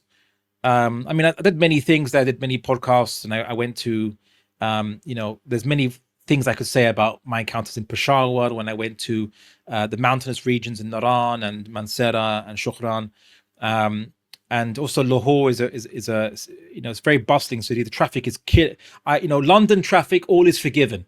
The traffic in Lahore is something else. But the city was relatively developed. But there are still problems with blackouts, though, in terms of electricity cutting out in many of the cities. Islamabad, not so much at all, actually. Islamabad was very well developed, actually, as a city. You wouldn't think if you had been to Lahore first and you then went to Islamabad, you wouldn't think you're in the same country as those the two cities are in the same country. It's a planned city. It's a new city. It's actually next to the two mountains. So you had this view of mountains on one side, and the Faisal Mosque, which was actually built by a Turkish architect. Again, there's that Turkish connection there. It's very beautiful, and it's very green city. There's lots of trees all around. It's very amazing. And so I would recommend you actually go there, Paul. And so if anyone here is in Pakistan watching this, please invite Paul so that he has his own journey, odyssey to Pakistan. But yes, like subhanallah, so it was very interesting. I didn't get to do any university lectures. I would have because I went at a time when the universities were closed. This was purely in a sense, a holiday. Part dawah, you could say, but part holiday. I actually went in the hottest part of the year. Wow. So I went when it was 42 degrees and in many parts humid, 50% humidity or more. So it was that's a whole different level of heat. Basically, like when you walk out and you start sweating within a minute, that's a different level. But subhanallah, the clothing. The shalwar kameez, I'm fully converted to shalwar kameezes for hot weather, because the Arab jalabiya is long and loose and seems fine, but the shalwar kameez is also loose, but it's got little slits, it's got trousers, you can run in it, easy to pray, in it than the jalabiya, and it's really comfortable. You can sleep in it as your PJs, and many do. In fact, I think at least one time I used it. I did sleep in it as my PJs. It's extremely comfortable. Wow. Loose and perfect for a hot environment. So for anyone that lives in hot countries, shalwar kameezes, get them now. Maybe we can open up a blogging theology shalwar kameez merchandise. Yes, you can sell them. But anyway, I've yapped long enough about, I suppose, obviously what I encountered, some of the things I encountered, but I think I will say more about the solution and why things are like this, why you have corrupt politicians across the Muslim world. Like, why is it just bad luck? We just happen to have corrupt politicians down in Muslim countries in our society, and no, that's not the case. It's not bad luck, just a big coincidence. And nor will I say it's just the fault of all the West. The West is to blame for every single thing. I think that there's an aspect of the mindset in the Muslim world that makes us vulnerable to being manipulated from the outside, where other countries might not be as vulnerable. And what it is it all boils down to, why is it that the West don't believe in many of them don't believe in the hereafter. They don't believe in the Quran, the Sunnah.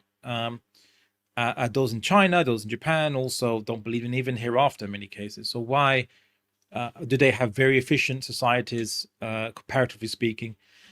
Why is it they can generate wealth? They don't just have to sell off resources to make wealth.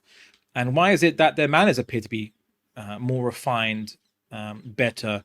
What's going on? What went so fundamentally wrong when we have the Quran and Sunnah, the Furqan, the criterion from Allah subhanahu wa ta'ala to guide us? And it comes down to something quite simple as the Muslim world lacks purpose. They forgot it. And I know it sounds very simple and almost opaque and ambiguous. What you mean, lacks purpose? And what does the West have purpose?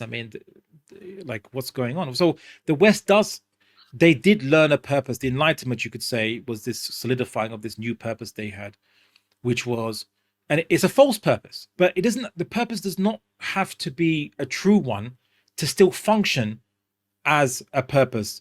A purpose gives direction. It sets an ideal. The ideal was the perfect sensual gratification of the human being, or the perfect human flourishing, or the self-realization, whichever of the idealist schools of thought you follow, or utilitarian schools of thought you follow. It was the idea that society can be improved towards this purpose, and so this gives everyone the ability to sing from the same hymn sheet, which is, let's have a highway code. Why? Because our purpose in life is to maximize pleasure, minimize pain or suffering, or to attain some potential in some way that brings contentment in some way, shape, or form based on our desires. So it benefits our desires, all our desires, if we have a highway code which we all follow, which enables us to efficiently get from A to B and have the shortest journey times possible if we all follow the rules, even if it appears that you have to be stuck behind a car for a couple minutes and slow down. Don't cut corners. Don't try to go around the other lane. Wait, because ultimately you'll get to your destination faster, and this will be better for your life satisfaction and so on. So people understood this, right? So I often said that in the West they don't have knowledge of obviously true revelation, but they learned wisdom. Whereas in Muslims we have knowledge of true revelation, but we lack wisdom. Right, and wisdom is knowing what to do and why to do it. And in that sense, in the Muslim world, we didn't have a purpose. So society is not optimized in the maximal way possible to achieve this purpose. You know, in the West, the commercials, you say, get this product, it will make you happy. This will shorten the amount of time you have to wait. If you get this new app, it will do this stuff for you. You can now spend things doing stuff which is not monotonous. You can do you can have more fun, you can whatever, do this maximizes your fun, this minimizes your suffering. Everyone sings from the same hymn sheet in the West, and therefore we have a common basis to collaborate, even if we are competing in a capitalist way. But the capitalist competition is not one where I'm going to undermine you by paying off a politician to basically shut down your business. No, I'm going to beat you by delivering a better product that fulfills the commonly accepted idea of purpose, that fulfills their purpose better than you can. And then they have to say, well, I'm going to have to improve my product to make it better than yours so that I can get more money, so I can fulfill my purpose by promising people that I can fulfill their purpose better. And that's how it works in the West, right? In the Quran says compete in the good. In the West, it's compete in self-interest, in the self-interest. And in the Muslim world, what I learned from speaking to Muslims about how they learned Islam and their understanding of it was they're not taught Islam. I often say like this. I say the problem in the Muslim world is that Islam is part of our lives. I let it hang for a bit. People are like, what's going on, Abdullah? Have you changed your religion or something? What's happening? Why are you saying the problem is that a part of is probably what you meant, isn't it? In other words, it's not indeed. The whole, it's indeed. Well, token. It's selective. It's not fully implemented, etc. Yeah, exactly. You got it right. Which is and it's more than simply just let's increase Islam's share of the market. You could say in terms of people's social dealings. It's the problem is Islam is part of our lives, not our purpose in life. And by that is that when a Muslim child is born into a Muslim family, they get taught it like this. The parents will tell them to the kid, here's what is expected of you. Okay. Get a good job, or marry a good man, or a man that does not bring shame to the family. Make sure that you don't bring shame to the family by doing a whole bunch of things. You must, obey us, the parents, and so on and so forth. You must get a good house, or achieve these things that society expects you to achieve. If you don't achieve it, that brings shame to us, and you should not do that. That's the ultimate no. And in the whole list of things to do. And by the way, make sure you pray 5 times a day. You fast once a year. Say the kalima, as they say this. Say the shahada, and so on. And go Hajj if you can. Once in a lifetime, of course. Pay the zakat. And if you can, be honest, be kind, be polite, but not at the expense of the other things. So so if you have to get ahead and feed your family, and you have to basically lie and cheat and so on, Allah will understand. If you have to get respect in society, because if you don't get respect, people are not going to give you the proper service, then be disrespectful, be rude, if it means that people take you seriously. Right, because better that than people walk all over you. Okay, there was just to give you an example, bribing is haram. It's prohibited in Islam. You're not allowed to bribe. But there was a taxi, a guy, it was a religious brother who was in a taxi. He drove me and my friend. We were going from Mansehra to Peshawar. So he drove us, and when we got to Peshawar, it was very late.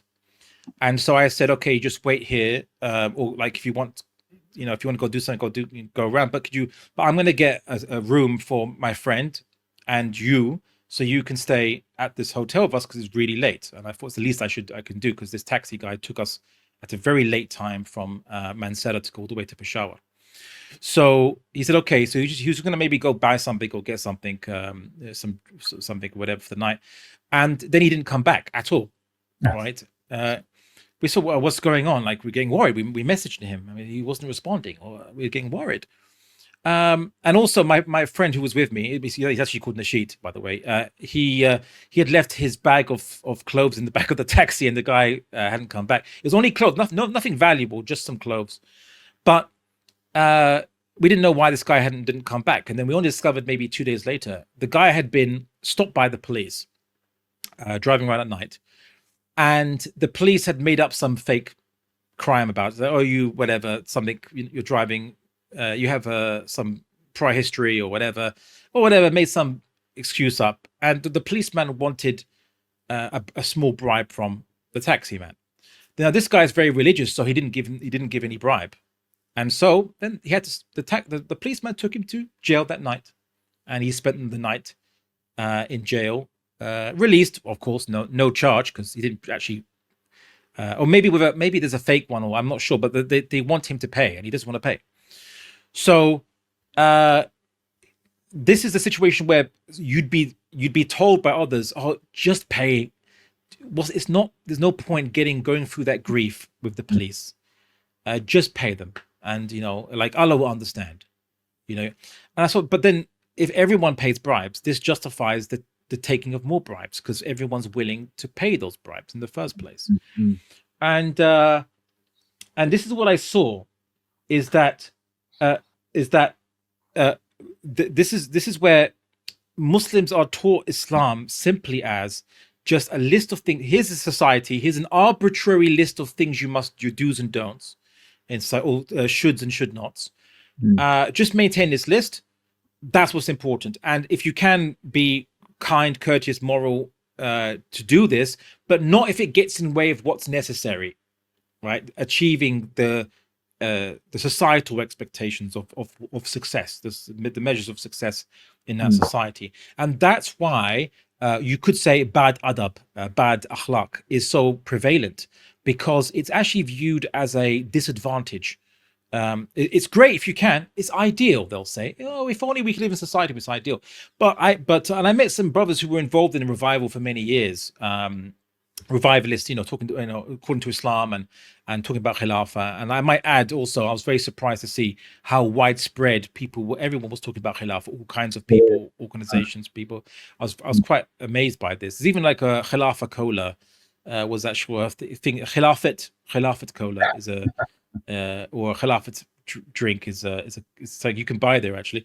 So one of the things that he told me is that he tried, like obviously he takes Islam as a purpose in life, but he finds that every day he's been ground down to act outside of adab and akhlaq. Every day it's a battle. It's almost like a relentless, incessant pressure to basically to just make your daily bread, as they say, make ends meet, do things you need to do. You have to engage in some of these bad behaviors, because that's just the currency there, because you're viewed as weak if you don't. You're viewed as exploitable, vulnerable, a pushover. I was even told, because I wanted to say, I think it's Bahar Mehbani, I think, or something. I want to say please in Urdu. I wanted to say that. And I was told, oh, don't say that. The people will take you for a ride if you say please in Urdu. I'm like, what? Just to say please, if you're going to take me for a ride. So I was very, so I realized this, that you can't attain morality. So you can't attain good morals and good characteristics realistically alone as an island unto yourself. Society society affects you, and society in a way determines why people act the way they do, including why that you have these corrupt politicians. What I realized was the corrupt politicians, they view their country as with disdain, because they say, oh, the people are so backward, but all that they have no confidence in the country, and so for them, it's if you're a rich person in Pakistan or in Egypt or in Iraq or in Algeria or Morocco or wherever, Lebanon, it's about what can you take for your family to guarantee their comfort and future first. And so if that means that you'll need to sell out your country to foreign powers, if that means you need to secure your influence or power, you give kickbacks or you make deals where you sell the national resources. They're controlled, back the electricity has been given to rich families in Pakistan, such that but they perform a very poor job, because that's why we have numerous blackouts in Pakistan, where it doesn't need to be, but because there's no motivation on these rich families who've been given, in essence, subsidies in order to have loyalty, to get their loyalty to the ruling elites, that they don't really improve. The things get broken. Yeah, they repair it, but everyone else has to go under a blackout while it gets repaired, because they don't think about the future. They don't think proactively. Why? Because there's no incentive. You're going to get money anyway from the government for managing this, so who cares? It's a fixed amount. Who cares to improve? Someone actually explained this to me as well. They actually studied this precise topic about the electricity blackouts in Pakistan, but I've seen blackouts in other Muslim countries, and it's presumably for similar reasons. So, in such a society, ultimately, it is an anarchy, and not in the sense of a lack of government. I know that's the literal sense, but it's an anarchy in the sense of there's no higher principles that people act upon, except simply there's an arbitrary set of expectations I have to meet to be respected. It's much like gangs or mafia, you could say. If you're a part of a gang or part of a mafia, which of course you have a lot of experience with, in your past of of running the cartels, you've what you noted. Okay, I at least rely from the movies anyway for this, but is you can't go to the police if someone doesn't pay you for you selling them a product, or if someone is on your turf selling as a rival competitor. You can't go to the police or to lawyers or anything just to get rights, because you're outside the law, as an outlaw in a sense. You're acting outside the law. So the only thing that you get for people, the only thing you have as currency for people to in essence, treat you seriously, and not steal from you, not cheat you, to pay you when you've sold them some product, so illegal products, is your reputation, right? Street cred. If you don't have that, you've got nothing, right? You'll be treated as nothing, and that's exactly in the Muslim world why reputation matters so much to them. So that they will kill members of their own family for it, is because if your family loses reputation, your family, it might as well be dead. It's and no one will take them seriously, and no one will respect their rights or what have you, and that's why it's as an anarchy. The leader rules with force. That's it. They're only to be ruled with force. You should obey the leader, otherwise he's gonna do bad things to you. And that's about the extent of their authority. That's simply it. Whereas Islam as a purpose says something else. Islam says that the only meaning in your life is that which you do for the sake of the pleasure of the creator of the universe, which you do for him and him alone. Everything else actually has no meaning to it. There's literally no point to it, no ramification, and it even could be detrimental to your hereafter. because you're just going against your purpose to do certain practices or traditions or cultures which actually bring the opprobrium of the Creator, bring his anger upon you. So in Islam, there's the universe, there's you as a creation in this universe, and there's the Creator, and that's it. Nothing else of human artifice has any meaning. No idol of stone, statue, or cloth on a pole or poster has photographed or photo on the poster has any meaning to it whatsoever. And including even the family honor, the family pride, or anything like this. Only in except that's what you need to do to get closer to the Creator of the universe. It's all about getting closer to him. If Muslims understood this, I mean, obviously there are many that do, but not enough, you could say, to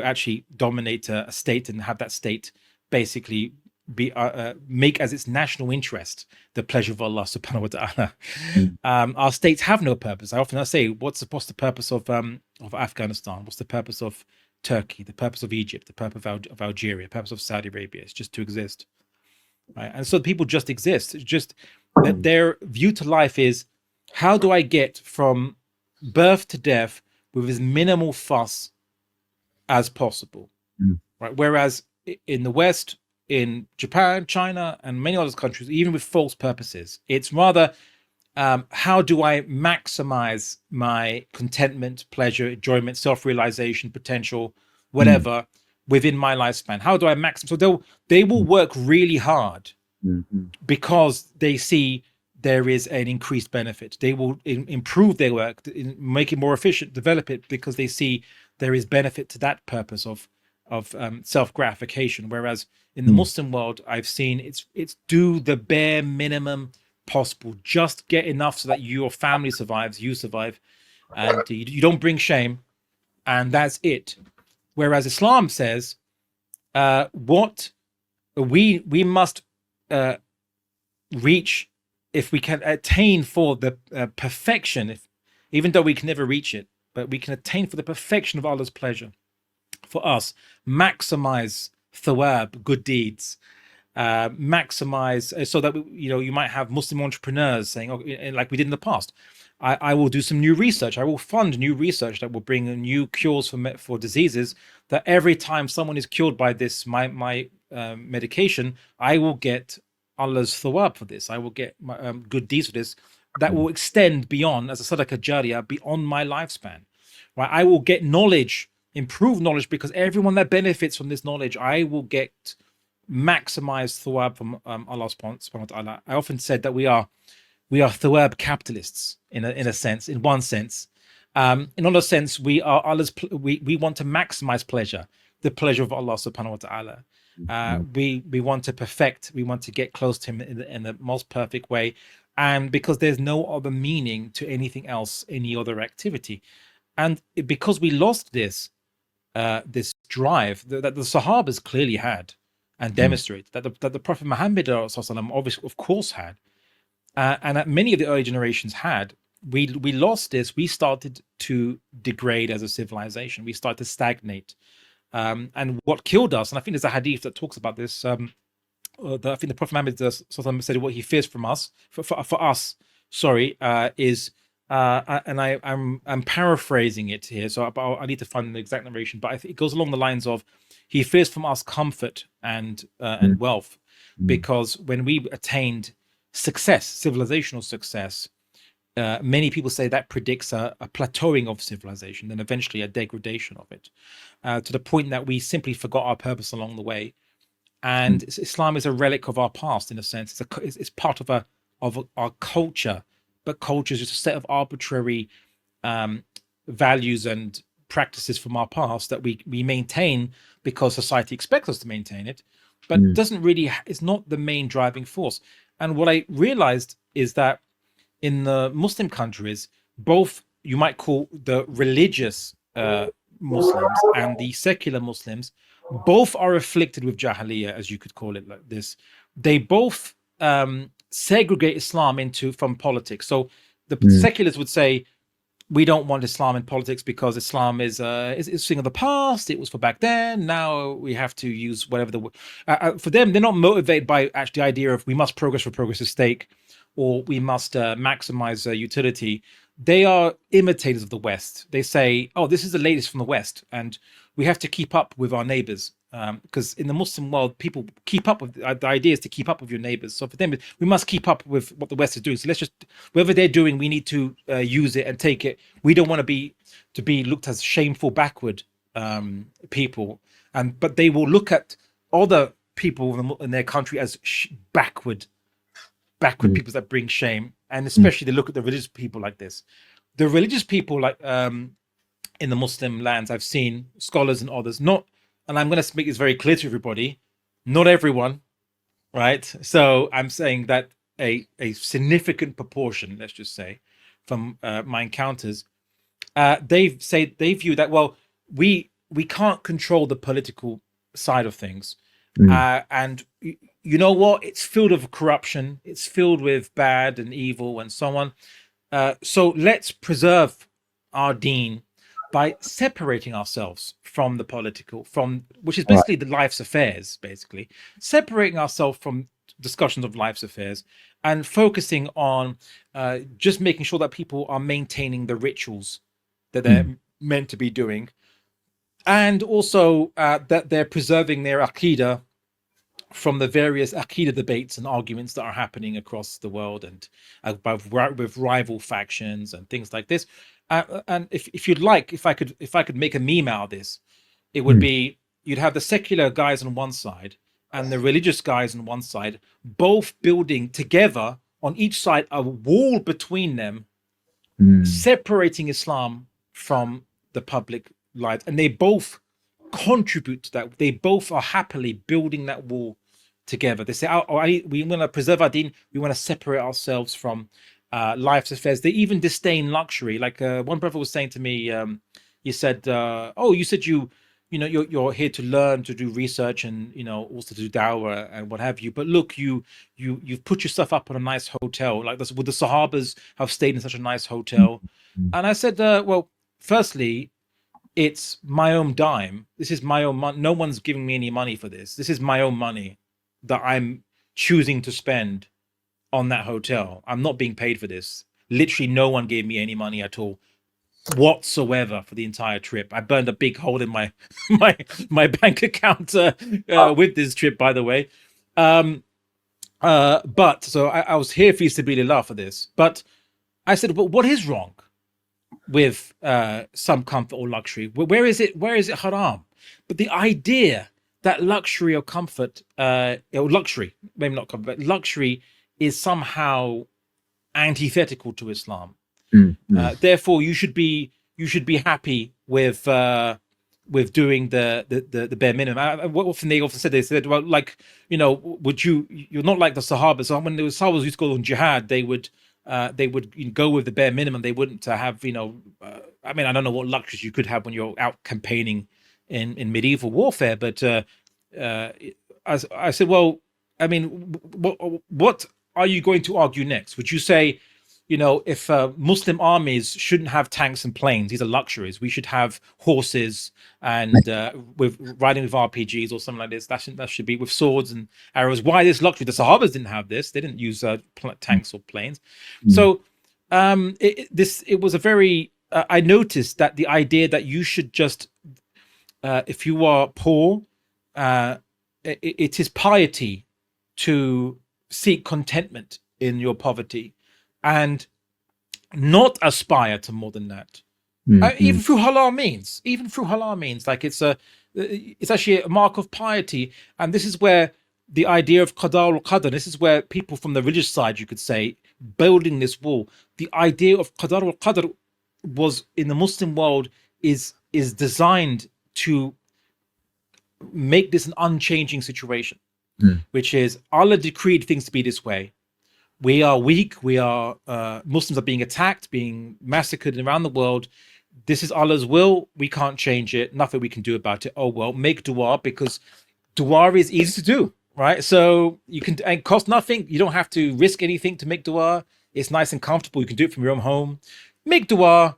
and you've done your job. Maybe occasionally give some sadaqah for those poor Muslims, so that they can still be massacred, but at least they can have some food and blankets while they're being massacred, continue to be massacred.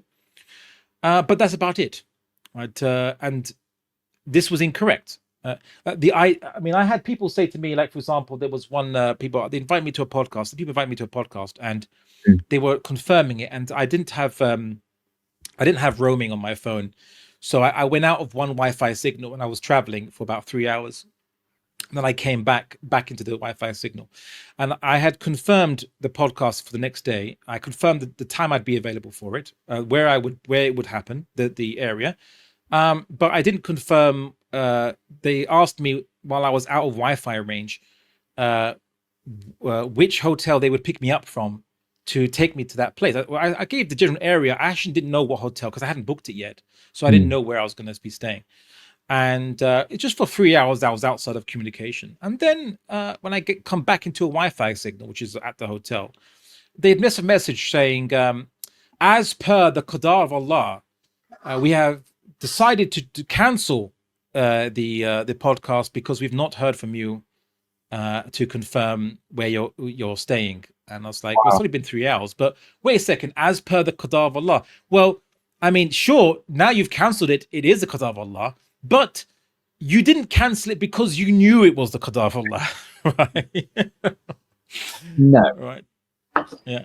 But no. The way that it was justified, that this is because this is the qadar of Allah, and we are only going to be following the qadar of Allah. So it's like, wait a second. And this reminded me of a hadith by Umar radiallahu anhu, who I thought dealt with this topic in his time. He was Caliph of the Muslims.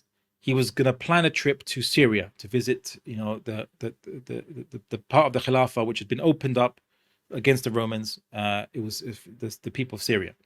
But then there was a plague had broken out in Syria, and so he cancelled his trip to Syria because while the plague abated. And then another Sahabi approached him and said, "Are you running from the qadar of Allah?"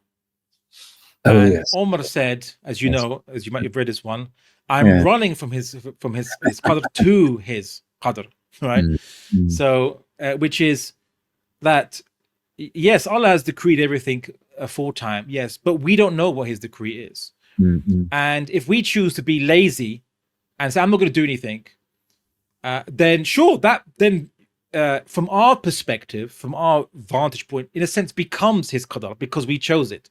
Mm-hmm. But yes, from obviously Allah's perspective, that was always what he chose. But he willed that you'd be lazy. He willed that you would justify your laziness.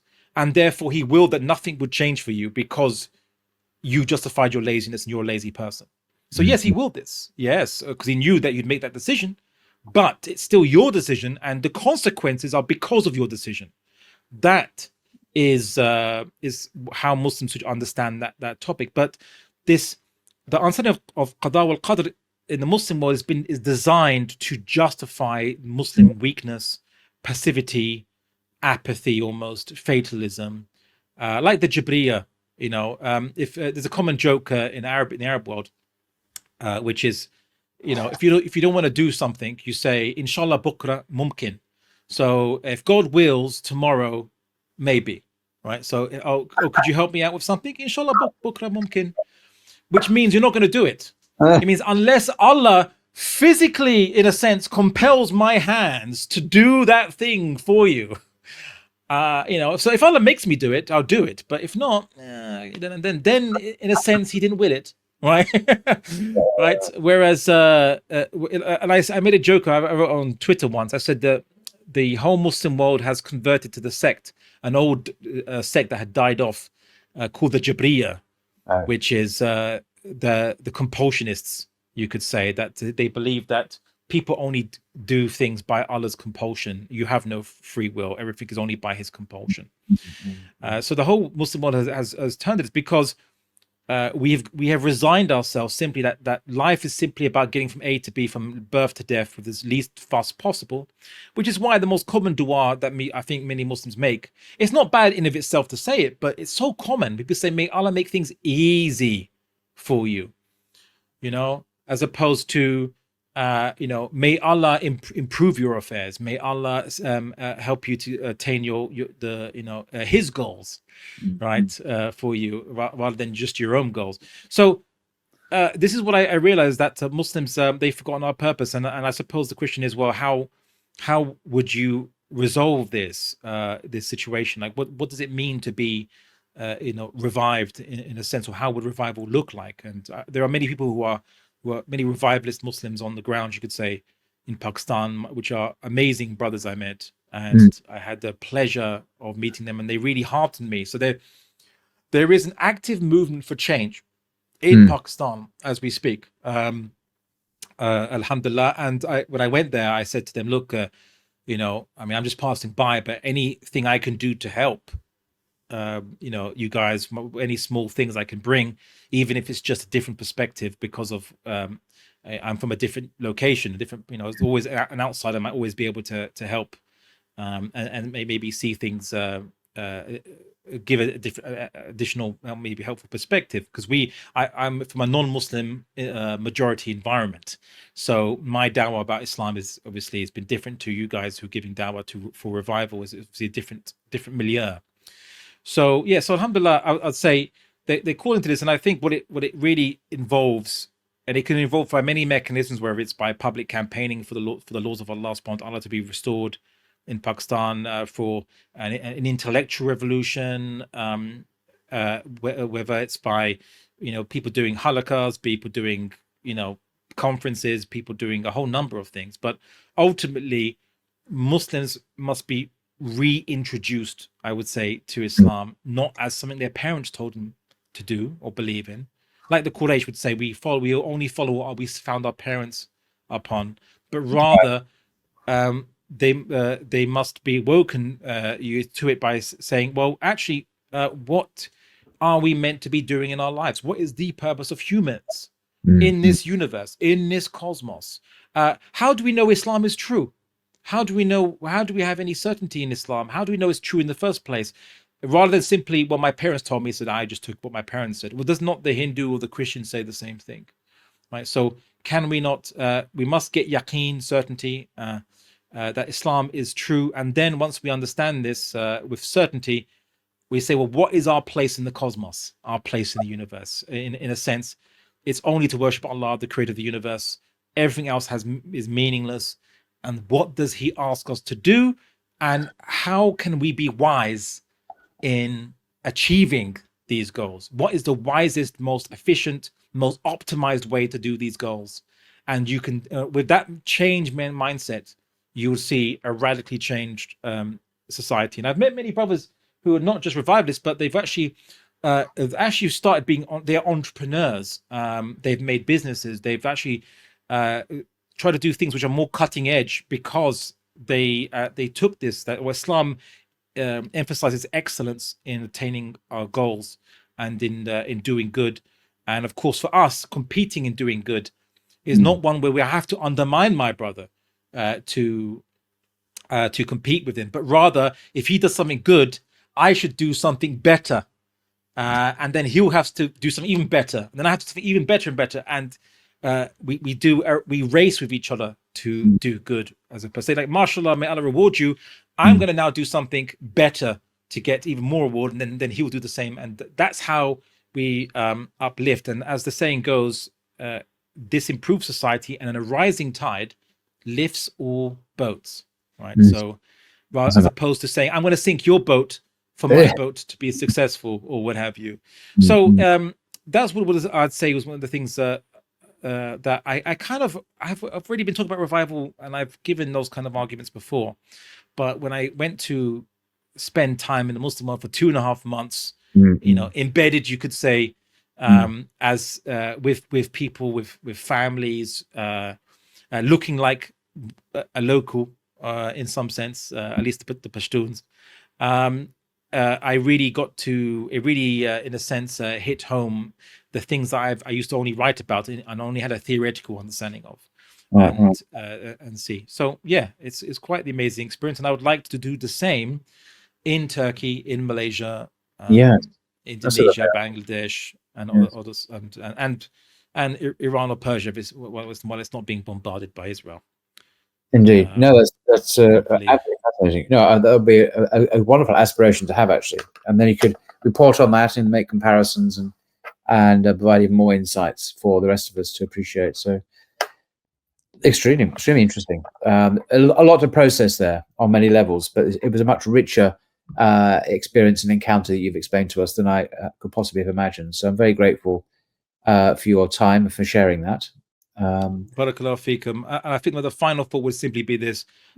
I think that with the right, with the success of revival, I think in Pakistan, inshallah, which I think has become very dear to me, I could see Pakistan as being one of the main countries that do lead the Muslim world in that could lead Islamic civilization and be one of the key starting points in the reunification of the Muslim Ummah under Khilafah. So I see great potential from Pakistan, which is why I thought I should spend as much time as possible. And I might be going back soon, hopefully, inshallah. So anyway, I want to leave on that thought. There's a great potential there, and I think we should invest as much resources as we can in countries that have the best potential for the Ummah going. Fantastic. Anyone who's been watching this in Pakistan, I know there will be people. Please do leave your comments and reflections and thoughts on what Abdullah has been sharing with us, and also your understanding of the future as well. Are you optimistic? Do you believe Pakistan has a role in the reunification or the unity of the Ummah,